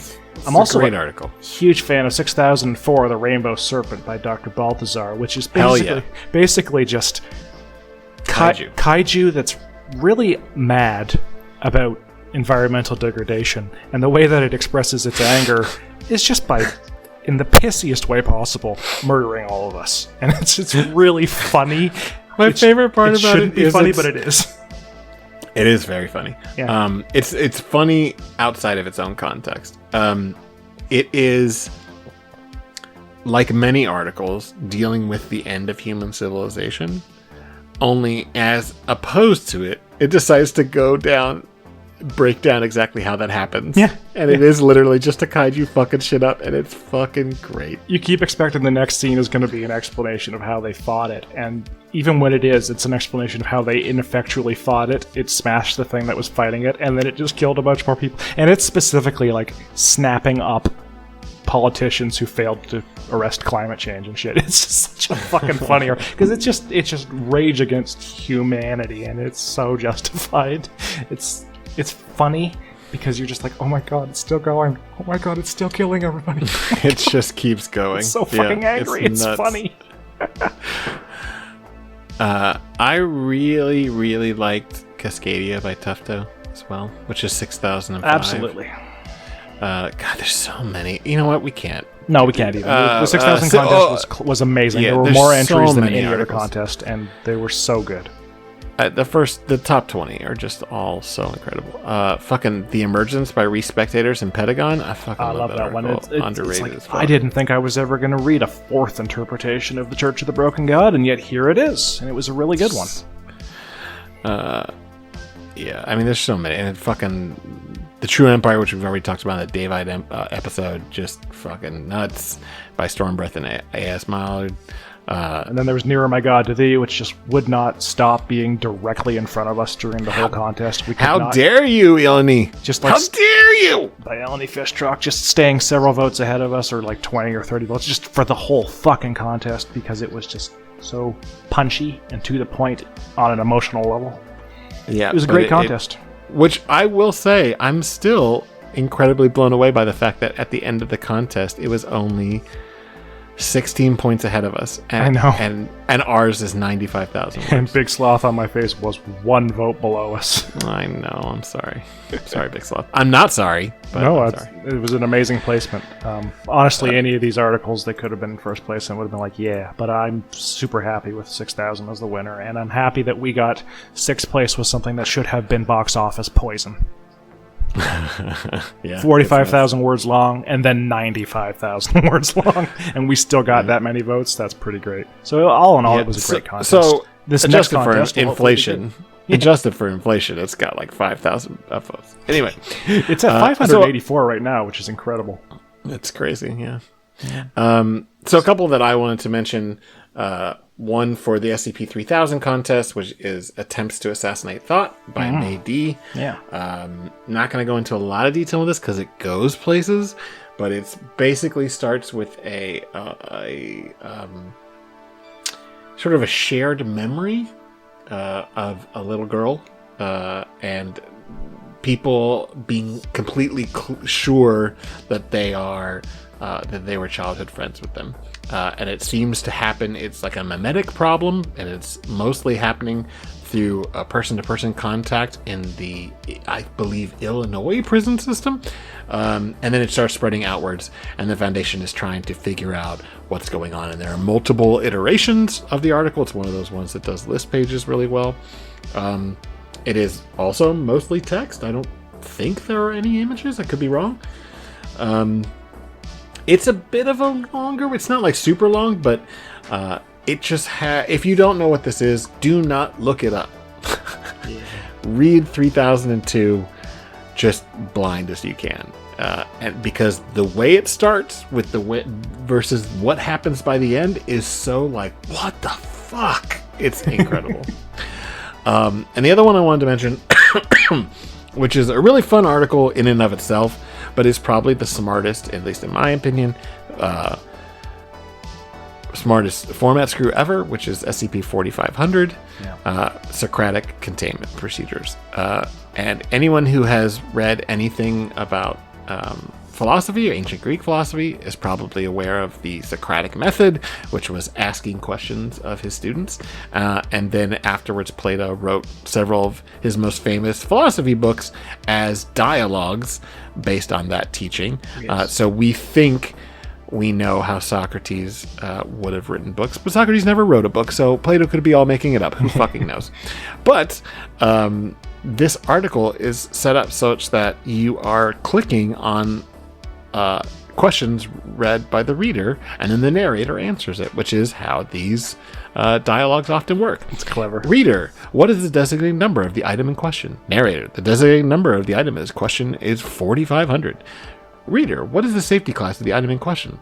Narrator, the safety class of the item in question is Euclid. And it seems pretty straightforward, but then it keeps going. And eventually you find out that SCP-4500-A instances suggest that the facility was once in the material realm near Athens, Greece, and served a purpose similar to that of the modern-day Foundation.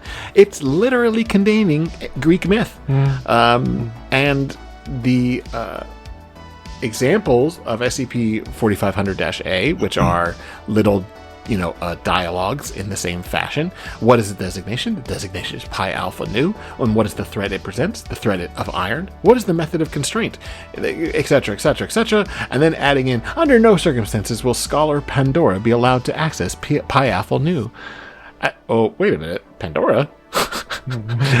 And you start to realize that, this is all just a really smart format screw to lead up to the point of using Greek myths as SCPs, which is something I think has been done fairly badly, using mythology as the basis of SCPs a few times. I mean, there are good examples too, but this is the best, most cleverest way to get to the tropey SCP idea ever. Like, it's so funny that you're so lost in the Socratic method of it, and the way that the articles slowly appear. So at the beginning, almost none of it's on the screen, on the page. It opens up with these little collapsibles that open up more and more of the article.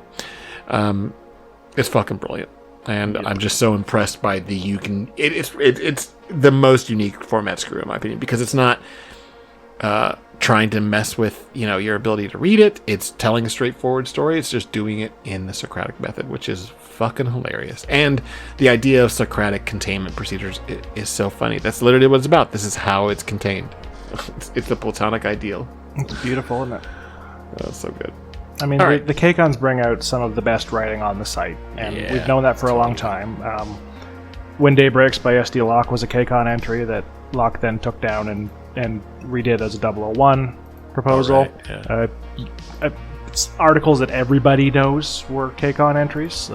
In 5Con, Yule Man and Cadaver Commander's version of Death, Someone to Watch Over Us. Those were both Kcon articles. They bring out the big stuff. God, 499 so good. So hopefully the new article, the new Kcon will bring out some classics as well. We're certainly planning on it. Good transition. So we normally do a creative corner on the podcast, talking about our creative processes, and we thought we would kind of take a moment to do a status update about why we haven't done an episode in 2.5 weeks. Because we have been so busy trying to get our shit out for this contest. Absolutely. We're both participating the fuck out of this contest, aren't we? And not together. Not together. No, we're fighting for supremacy. Yeah, that's right. I'm absolutely aiming to beat everyone with this article. That's my goal. Oh yeah, well obviously. I mean, I think everything you've done with your 7Con article is clearly just a calculated attempt to just play to all the things that'll allow you to win. It's a completely mercenary decision that you made. So talk about your article and your co-author. I'm going to be fairly circumspect. And I'm not going to talk that much about the details. I will say there is an audio-visual component. I will say that it is a victim article. I am writing it with Vivarium, who also joined me to write a previous victim article. Vivarium is awesome.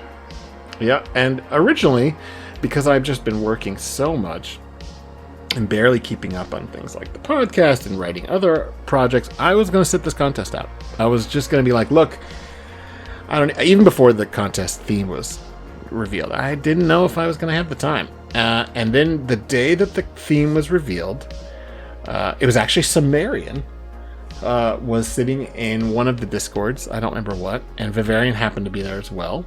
And Sumerian said, just do this! And then Vivarian and I started chatting about it because we had done something similar previously, and just thought, okay, we're going to do that. We were being slightly facetious earlier because let's just say that the choices I am making with this article are not calculated to win. Just a little facetious, yeah. I am not calculating not to win, exactly, but I'm hoping to make some waves. And I absolutely think you will. I've read a lot of what he's produced and seen some of the audiovisual material, and I am very pumped. The two of you are both heavy hitters in my mind. I'm always a big fan of your writing, and of course I'm always a big fan of Vivarium, who has got some great stuff as well. So I think everybody should watch the fuck out for VKTM. Yeah, but that's about all I'm gonna say. I will say I'm almost done. Yay. I am within... If we weren't recording tonight, I would probably be finished. Well, I guess you keep pausing, so that must be... I mean, I'm supposed to... It's your turn. That's right. Do my thing. Okay. Well, my SCP-1000 Contest entry is called The Loser. And I'm hoping that y'all can meme that into it being the winner, because wouldn't it be great if the loser was the winner? Come on, you know it would be great if the loser was the winner. You know you want that to be a thing. You want to make that happen, right? But only by reading the article, because otherwise you're maliciously upvoting. So the article itself is about a character of mine who does not need to be prior... you don't need prior knowledge of him to understand the article. You'll pick him up pretty fast. The article is self-contained, although it is using some of my material and also some inspiration from Ip. But the character is a character in my On Guard 4-3 canon named Dr. William Wallace Weddle. And he is William Wallace. He does not live up to his brave-hearted namesake. He is an imbecile. And he is a very... That's his middle name. It's a good middle name. He is a self... You okay? It's just so dumb. It's terrible. It's absurd. He's a jackass. He's not very good at what he does. And what he does he's a hero. Yeah. How dare you? This is the VKTM opinion. VKTM really likes him. He's only still around because he's been lucky enough to be entwined with several existing anomalies that mean he kind of has to be around, so they let him repeat other people's experiments for replication studies, which in the real life is a very important job that scientists build their careers on, and in the SCP Foundation everybody wants to do their own experiments, so they leave it to Weddle to repeat their experiments. And what happens is, Ip wrote a tale quite some time ago called The Lamest Story Ever Told, and it's about how Weddle, who is a jackass and unfriendly and not very nice, and is always the butt monkey in everything I write him in, and is also the butt monkey in Grigori's stuff, to the point where VKTM won't leave him the fuck alone. I mentioned him in this article. Yeah, you can always just slot him in as the stock loser. It's the best. I accidentally triggered Ip's ire by sending him to Sloth's Pit, Wisconsin, where Ip writes his stuff in S&C Plastics, and had Weddle be kind of a dick, and Ip read it and was like, this guy's kind of a dick. Is there a reason this guy's kind of a dick? Is there a reason all this bad shit happens to him, or is he just a dick? And Ip doesn't like flat characters, so he was like, okay, there is a reason. He has a bad luck anomaly attached to him, and he's worried about it, so he's pushing people away by being a dick. And I've looked at that, and I'm like, I really like that story. I wanted him to be the character who never grows, develops, or has any characterization, but you know what? This is a better way to do it, so we've taken that and we've run with it. And that's where I was coming from. As soon as I saw luck as the theme, I went, well, there you go, WeddleCon. So the premise is, probability goes random as fuck. Luck goes random as fuck. We're facing a end of luck scenario on the planet Earth. All probabilistic anomalies don't work properly anymore. Things that shouldn't happen, happen. Things that should happen, don't happen. Not all at once, not in an ending the world right now sense, but enough that the Foundation is like, this is gonna knock us out eventually. The veil's gonna come down, somebody's gonna figure out what the fuck is happening, and then we're screwed. How do we solve this? And then they find out precisely one thing has not changed. Weddle still has shit luck all the time. He's the only luck anomaly that hasn't changed in some sense, and they're like, why is that?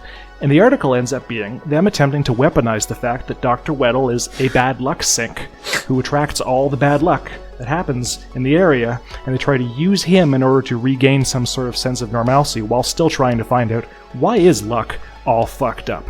And long story short, Weddle does not enjoy this attention, and the SCP progresses as he really has to confront whether or not this is what he wants to be doing with his life, and asks some questions. Asks some questions that I think we can all relate to about where our lives are going and what we want to do with our lives. It's long. It's not like immensely long. It's a good Kcon length as opposed to the immense stuff that I have written. It's not like 6,500. It's probably just a good solid chunk of change. It's got a lot of photoshopping and some art and stuff because I'm going all out because much like Grigori, I want to win this bitch. Come on.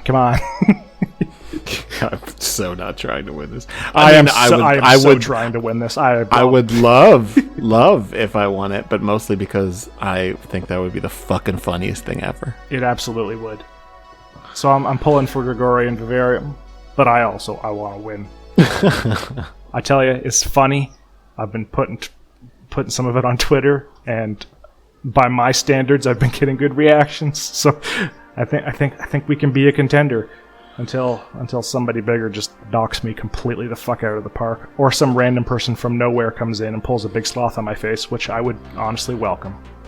Because the main thing is we get all these great pieces of art out there and people experience and enjoy them. That's what matters. I would still like to win. I'm going to take credit for this idea because you read my article about the unlucky mug and how it ends, 69-13, and you were like, oh, I should take that and run with it. Well, the unlucky... whatever. The unlucky mug will also appear, so I'll have to give credit to Grigori and Ip. Yay! Maybe I'll credit you guys as co-authors. We could all get disqualified for doing multiple entries. Please don't do that. I've worked so hard. Me too. Yeah. So, all right, let's get some emails read. Yeah. Who goes first? You go first? I go first? You can read the first one. Okay. First email is from Fernlom. Hey guys, Fern again. After listening to that episode with Jadoon and Plague PGP, I went and read more VKTM articles, and let me just tell you, those articles really take a different spin when you look at them with the perspective of, while what's happening can be objectively funny, considering this is most definitely dangerous and anomalous, it is also objectively terrifying. Thanks. Agreed. I don't know what you're talking about. Victim articles are always deadly serious. Yeah, completely. We got an email here from John Tay, which I have highlighted. I see that. Their complete failure to get my name and your name correct. I love it. First of all, Gregory. My name's not Gregory. It's Grigori, and your name is not Harry Bank. Harry Bank. Sorry, John Tay. Thank you for writing into the email. That reminds me of Eleni Fishtruck, who likes to call me Harry Hank. Anyway, hi Gregory and Harry Bank. Huge fan of the podcast. It helped me survive Army HQ boredom and gave me lots of cool recommendations to read. You are very welcome. Just gonna cut to the chase and listen to my favorite Kcon entries that didn't win. Nice. SCP-5500, Death of the Authors, which we already talked about, but I'm a real sucker for format screws and choose your own adventure stories, so this one was really just a fun read, and also after working on my first SCP recently and learning the hell of that is wiki.coding, I appreciate the choose your own adventure section. Well, if you like choose your own adventure, have I got an article for you. SCP-5555, Made in Heaven by ARD Rounderhouse and Uncle Nicolini. I was probably biased because I binged the John Wick series at the time, so I thought the one-man army action movie set in the SCP universe was cool. For the 6K contest, John Tay liked SCP-6001, Avalon by T. Rutherford. Wow, what a contentious choice. Yeah, everyone loves that. It's fucking great. I'm also a big sucker for feel-good fantasy worlds, and feel-good does this article make me. Okay. With the Foundation being such assholes, it's really nice to wonder what if everything just turned out okay. Yeah. While I think Vanguard does a really good job, and nuanced take on what if the Foundation did the right thing, 6001 makes me happy on the inside. Ironically, 6001 is about a dictatorship. It is. Anyway, SCP-6002. Also, it has a funny talking cat, which has a sad backstory. Which is Can't amazing, miss that. Can't miss that. SCP-6002, All Creatures Great and Small by Big Sloth in My Face. This one made me very sad, and I love it, and it's also the author's first article. Like, what?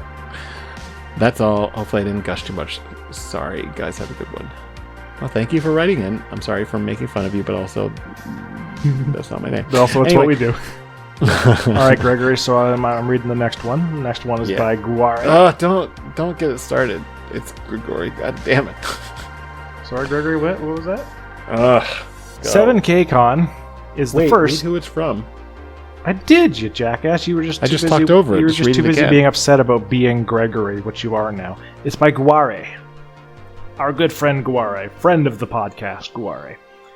7K Con is the first X000 contest I will be around since I first entered into the community, and after helping crit some drafts for it, I cannot wait to see what everyone ends up doing in it. I'm really excited for it, as are we. Probably my favorite X contest was 3000. I adore reading horror, so I guess it's only natural that I liked many of the entries in there, even if I only read them many years after it had happened. Turns out not that many. When it comes to favorite X contest winner, mine so far was SCP-4000. While my favorite not winning entry is likely SCP-6001 Avalon or 3001 Red Reality, both amazingly well-written pieces. Yes, indeed, true. Finally, before going to questions, I'd like to wish you both good luck for your 7000 Con drafts. Thank you, as well as thank you for the podcast. You're welcome. You have been a great source of inspiration and have led me to write for the wiki, something which I started doing for slightly longer than a month as of writing this email. Yes, and we wish you the greatest success in that. Yeah, because your first article kicked ass. Gwari's awesome. So, today's questions. Is there an already existing theme for an X-Con which you would like to see again? In my opinion, I wish there was another contest with the theme of 1Kcon, as the site has evolved significantly since. Well, for this one, I would say history. Seems kind of obvious. I'd like to see 4Con again.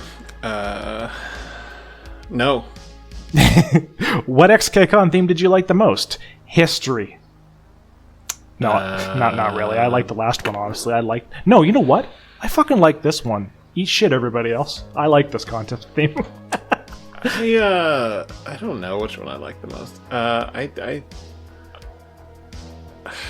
mean, if you do it in a vacuum, I think I like science fiction the most. But in terms of results, I think mystery and nature had just so many, because they were just so wide open for weird interpretations.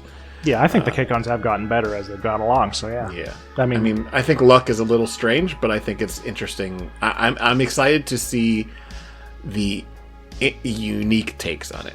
I'm not interested in seeing many things with dice. No.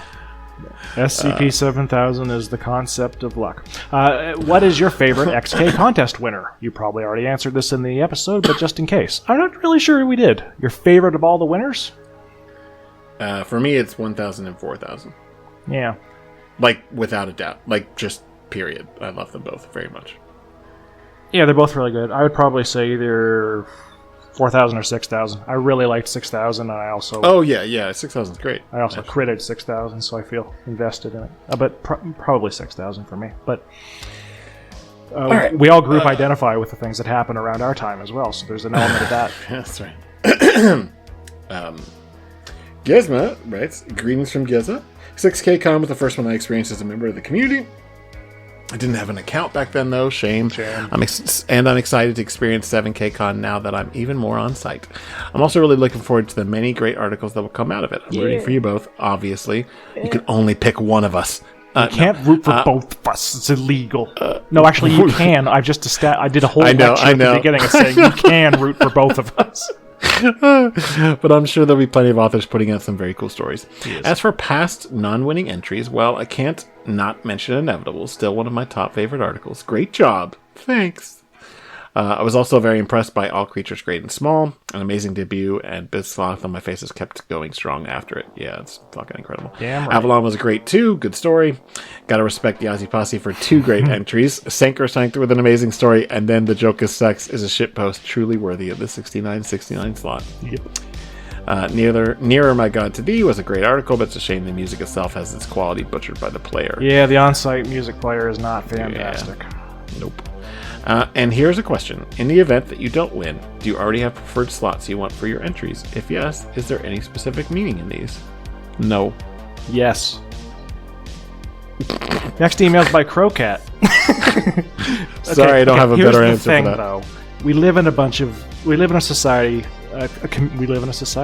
We live in a community full of people who say we live in a society. We live in a community full of edgelords who are always irony poisoned, and if you tell them what number you want, they're going to also pick that number just so you don't get it because they think it's funny. So no, I'm not telling you what numbers I want. The number I want is 7,000. I also don't have an answer. I'll think of that after I finish writing my fucking article. Yeah, right. Well, once it's done, we'll think about the numbering. Yeah, posting is in 4 days. Next email is from Crowcat.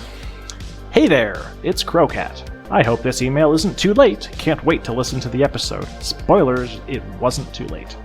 I already told them. Well, I'm telling the audience now that they know that this is actually happening and is real.